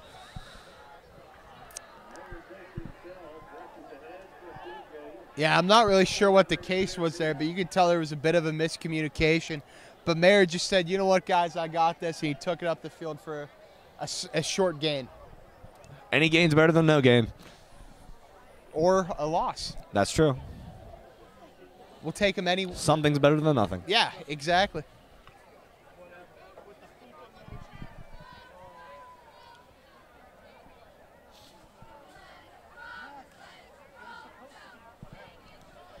Mayer with a snap, tosses it to Hooper. Hooper's got a little space, is patient though, and he's ripped down in the backfield, looking for a horse collar, but no flag. Yeah, I was actually very surprised by that. You know, the Connellsville fans were calling for a horse collar, but just to no avail. So it's going to be 3rd and 11 here for the Falcons, looking to try and make another big comeback on a drive that seems lost. And they've done it so far this drive, so we'll see if they can pull it off again here. He has Schultz in the backfield with Mayer. Hooper out to the left. McBride and Rogers out left as right. Throws it end zone, looking for McBride. Not quite, as McBride just can't get to it. A little overthrown there. Just a little overthrown, but still, it was a great risk. He was wide open, but you know, if that's a perfect pass on a dime, that's caught for a touchdown. That's most definitely a touchdown. So Connellsville deciding what they want to do here as they bring some players onto the field.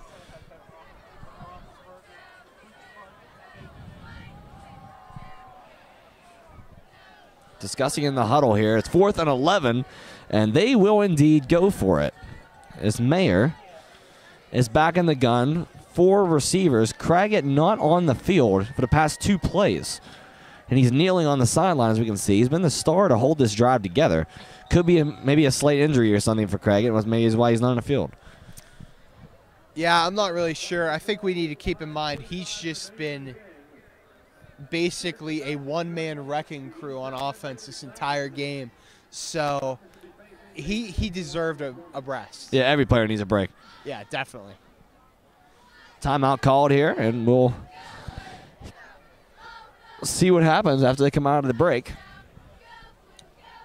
I mean, it makes sense they're going for it on 4th down here because there's only 5 minutes and 45 seconds left in the game. They're up by 19 points. You know, crazy things have happened, but I'm thinking this one could be sealed up and tied up with a bow. I don't call anything over till it's over, That's but true. there's a possibility. You know, I mean, if Connellsville can convert here and score, there could be a very high chances. But on the other hand, if they do not and Uniontown can go score again, they're only 1 score down. But still, the odds of a comeback are still highly unlikely at this point. They are, but you do have 5:45, and Yeah. if you're in Madden World, that's a lifetime. You are right. I know we're not. It is, but it is a lifetime, it's just a thought. but we're on the high school football field, not on the Madden sticks.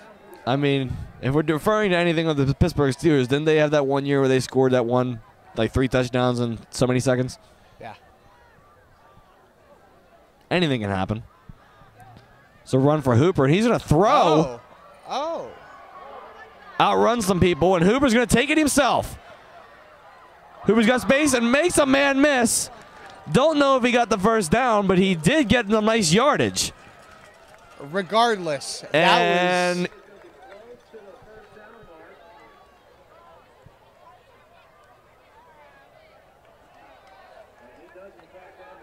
He has the first down. They'll move the sticks. That was an absolutely phenomenal play. Absolutely fantastic. He just made it all happen himself with his legs. He did. Whenever all hope seemed lost.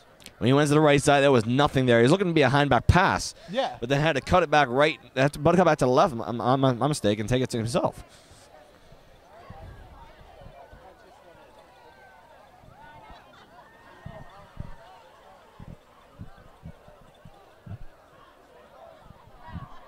Mayer hands it off. Now Craggett, and he is up the gut and into the end zone. Once again, Kyron Craggett making a name for himself tonight for the Falcons. That's right, TK. He's really making a name for himself. He's been an absolute force on this field tonight, and just continue to have yourself a night, Kyron Craggett. Absolutely phenomenal performance thus far. I think we can now officially declare him player of the game tonight. Yes. Yes, we I know can. you've been waiting for that, so I think we can Yes. finally declare Kyron Craggett our player of tonight's game. Yes. 3 touchdowns and well over 100 yards rushing. I think almost 200 yards rushing. Yeah. And a bad snap results in a kick that is no good for the extra point.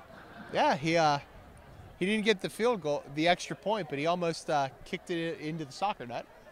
A goal's a goal. Yeah, a goal is a goal. So going to retry the kick. I believe there's some kind of miscommunication there on some end. So Hammerly will get a second try on that point after attempt.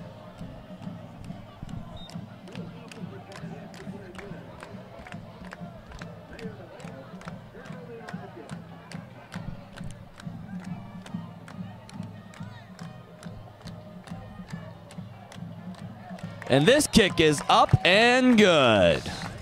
Yeah, it looked a little hairy at first. It was a very high snap. I didn't think he was going to be able to get it down in time, but still, it's a good PAT and a commanding lead here for the Falcons late in this game.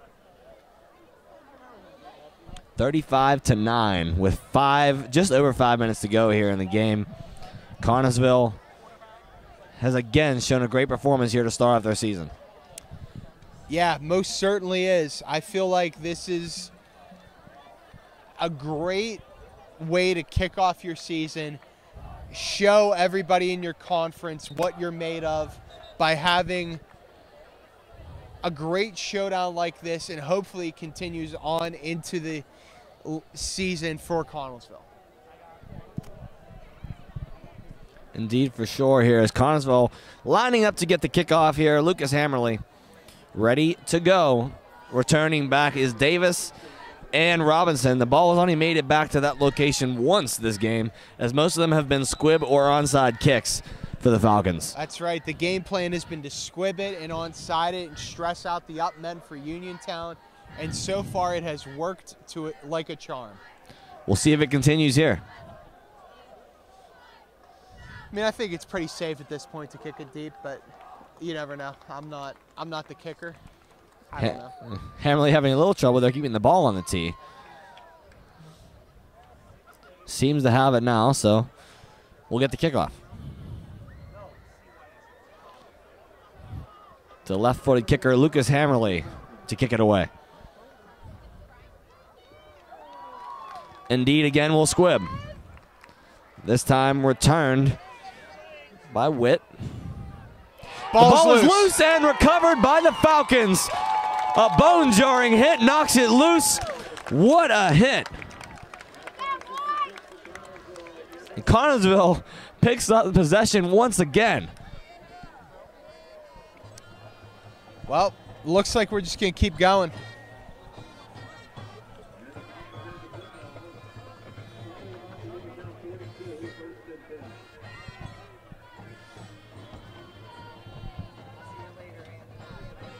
So Falcons regain possession here with just over 5 minutes to go. Ball on the 43-yard line. Low snap. Pitches it to Hooper. Hooper's got a little space out to the right side. Up across and just short of that first down marker, gain of about 9. Yeah, at this point, I think that just the game plan has to be try to get another score, but just let the clock bleed down. Definitely not running out of bounds will help. But yeah, no. They did that on that play. I mean, he in Hooper's defense, he had nowhere to go. That's true. He ran to the sideline. All the players conversed. No space.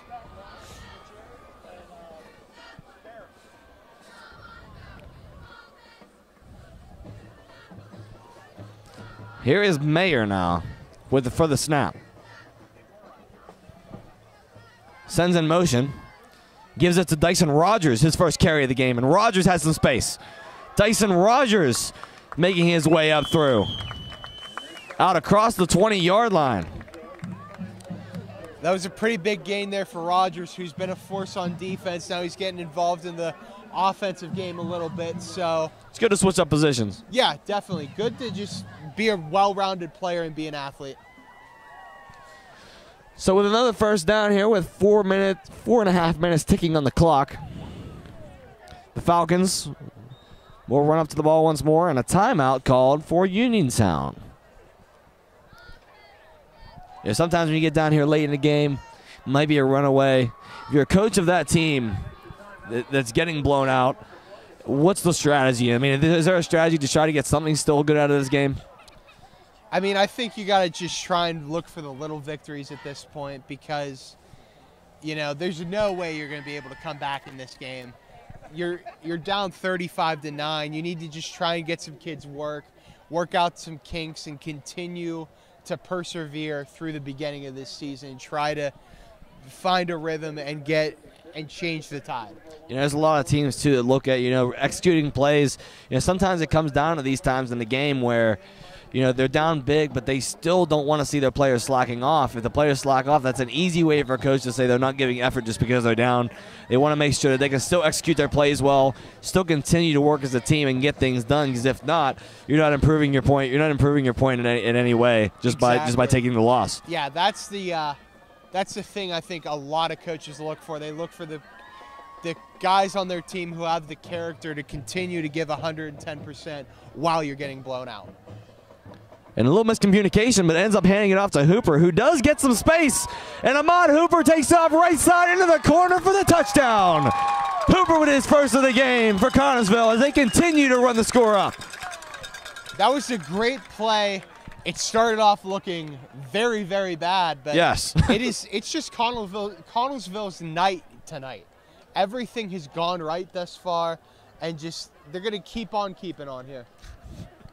They had a little miscommunication that started that play between all the running backs in the backfield with Mayer, but able to get it to Hooper, and he made some way to get through there, and a flag called.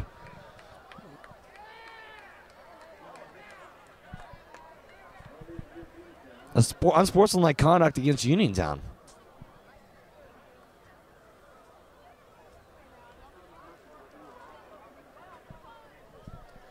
That's those things you hate to see late in games like this. Stress just gets to you. Yeah, it gets to you. But like, if I'm a coach, you gotta instill in your guys you win and lose with class. You do. You gotta know how to handle loss, handle win, and handle it all. Yeah, handle the highs, handle the lows. So they're gonna kick the extra point here. Hammerly gets it up and good, as he was run into after that kick by the defense, but makes it anyway.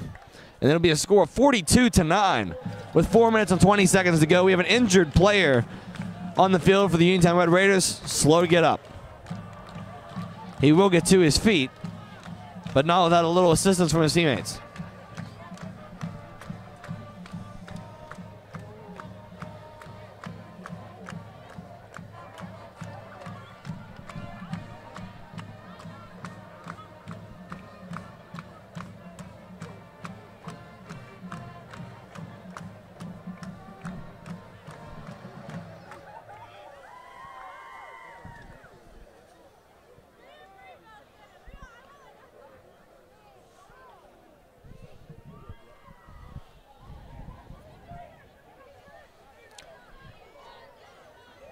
So we step aside to take a look at next week's games for both of these squads.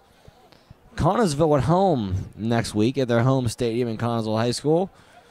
I believe taking on the Penn Trafford Warriors. We're taking them on. And Uniontown visiting York next week for the first week of the regular season.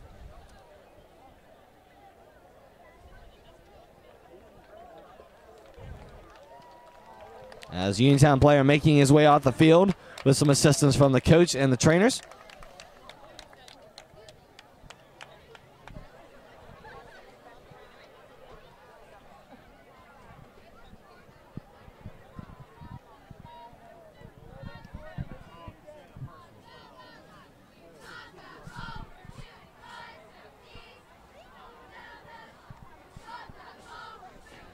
So Hammerly ready to kick off once again.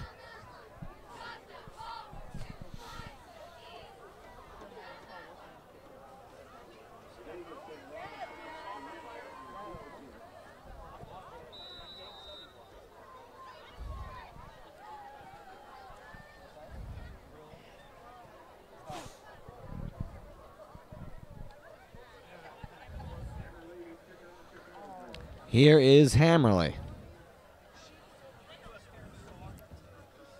This time a deep kick. And into the end zone for the touchback.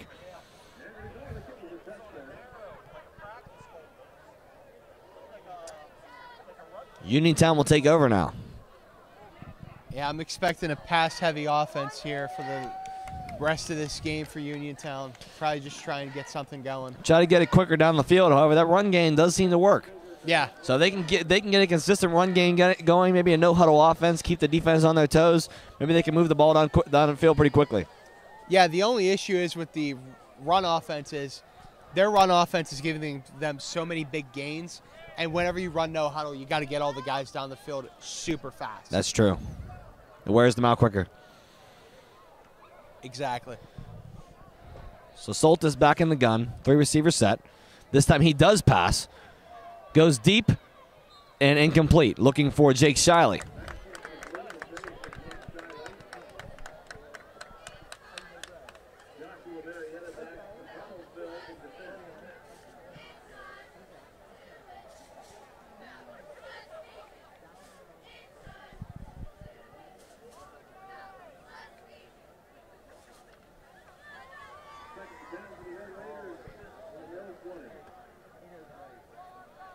So a 2nd and 10 for the Red Raiders. 4:16 remaining in this game.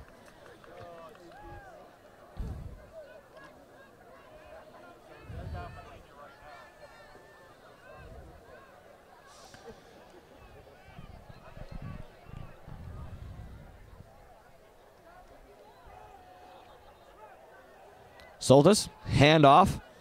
This time to Davis, and he's got space, looking to hurdle again, but inside decides to pull it down. Davis gets a big gain out across the 40 to the 42 before he's drugged down by the Falcons. As time will roll on the clock with that.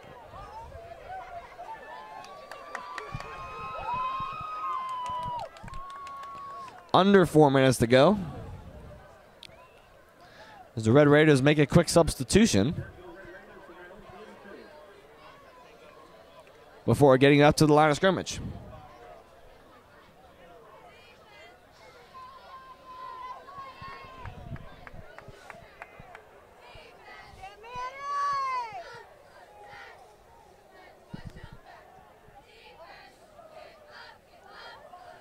Hand off to Robinson. Sheds a tackler. Gets up through for some space. He's still going. Out across midfield up to the 40 and still on his feet before he's drugged down at about the 38-yard line.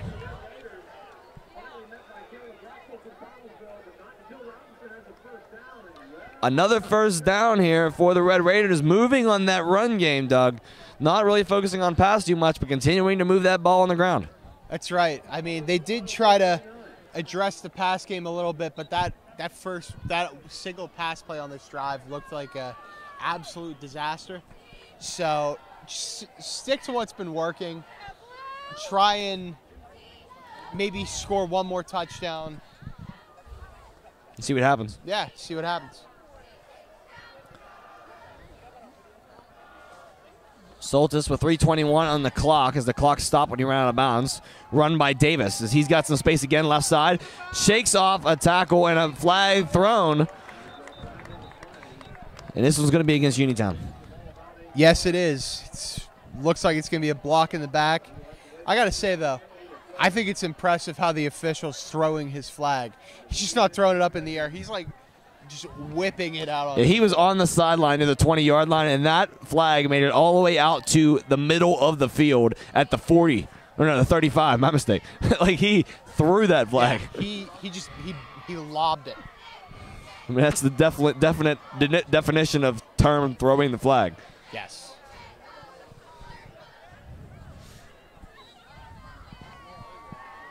Maybe he was a quarterback back in the day. You never know. Yeah, you never know. I mean, most of these officials are normally former football players, so. Or something involved with the sport. Exactly. Soltis with another snap, looking to pass this time, rolling right.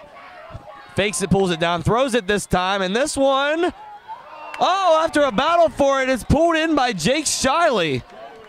What some effort there to get that ball around the defender and into his own hands. That was an absolutely impressive effort there by Shiley. Looked like it was going to go right off the Connellsville defender's back, but Shiley just came in, said, "Give me that," and just corralled the ball right in. He's shown some impressive skill on that, in the wide receiver position for that Uniontown team so far this game. Yes, he has. He's been one of the very few bright spots for this Uniontown team so far tonight, both on offense and defense.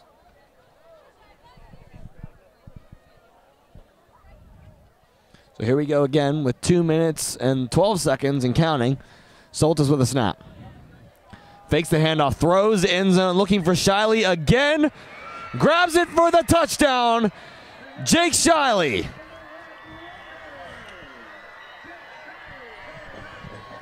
At this point, it could be a matter of just getting the touchdown, but still, they have scored again. Yeah, we'll chalk that up as a nice little moral victory there for the Uniontown Red Raiders, but Shiley has been absolutely fantastic tonight. He's really been balling out so far for this Red Raiders team. So with just over 2 minutes to go, the Uniontown Red Raiders have put their second touchdown on the board. Could be a little too late, but they do have some time left to maybe put something together here. 42-15, pending the extra point. Yeah, it is probably too little too late here, but the goal is to always try and make the score look more respectable. Absolutely. Make it look less like a blowout and more like you guys actually battled and fought and just came up short. They go for two as Davis runs it out right side, and he will get in for the 2-point conversion.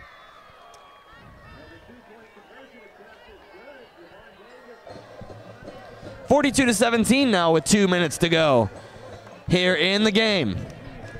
As Falcons will be returning. Come the kickoff, pending an onside kick. Yes, more than likely pending an onside kick. And if they do come up on the receiving end of that onside kick, I expect them to just run around and just run the clock out. Yeah. You can't do much at this point. You can only do what you can.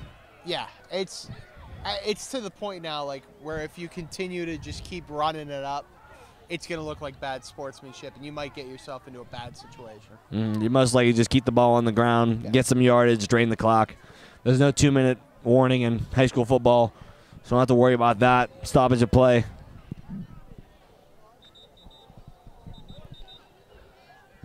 The kickoff ready here in this game.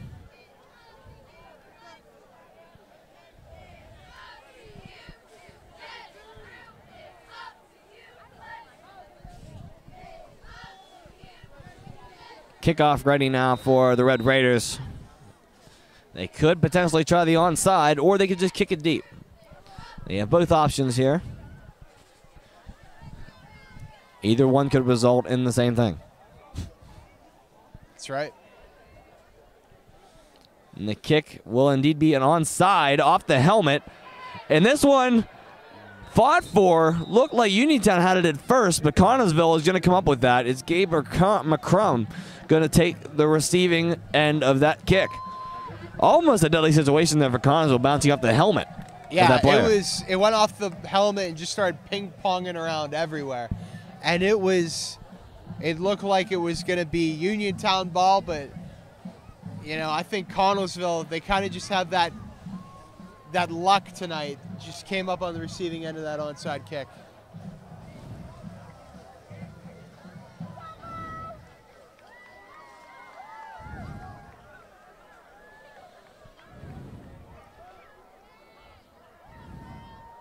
So Connellsville with a low snap, muffed handoff, but Connellsville is going to fall on it as the time is going to continue to roll. That was a handoff looking for number 42, Chad Jesko.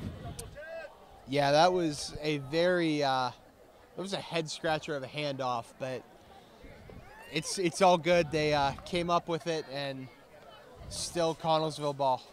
Connellsville's got some young players in there now, giving them a chance to get on the field and get some playing experience here with the commanding lead and the time running on the clock, under a minute and a half now to go. 42-17, Connellsville. Yeah, that's the key. Get the JV kids out here whenever it's a blowout, because they are the future whenever these juniors and seniors move on and pursue their college careers. There's a handoff now. And this run was kept by Bo Bigham out to the left side. He faked the handoff and kept it himself. He's a freshman. What a run there by the freshman quarterback. Yeah, that's a good thing to, come in and try and make a name for yourself with your coaching staff as a backup quarterback, potential JV guy. You need to continue to work, continue to get the reps, because at some point, young man, your day is going to come. Absolutely. And it could be next year. Josh Mayer is the senior this season. So he's gone after this season, so the next man up could be Bo. And here we go with 39 seconds on the clock and ticking. Bo Bigham in the pistol formation, 3 receiver set, 1 back, as they're letting the clock tick to as much as they can get before they snap. And he will snap. Handoff. No, he fakes it again, and Bigham takes off. Bigham drugged down out to the 35-yard line after a big game, and that should do it. Just about. I mean, that was a really impressive one-drive showing for Bo Bigham. What a way to come in, right? Yeah, what a way to just come in. Young guy, freshman, just started playing high school football recently. Just come in and do great things with his legs there. Well, what a game it has been. The final score of your game, 42-17 in favor of the Falcons. Doug, it was a pleasure working with you tonight. Yeah, it was a pleasure working with you too, TK. I think it was great early season fine-tuning for you and I, because we are students at California University of Pennsylvania, and we're going to start broadcasting some games for CUTV. And we start next week, so it's a great showing for us today. Thank you guys for watching our broadcast tonight. We'll be on our YouTube channel pretty soon. We're CAHS Falcon Productions signing off. Have a great evening.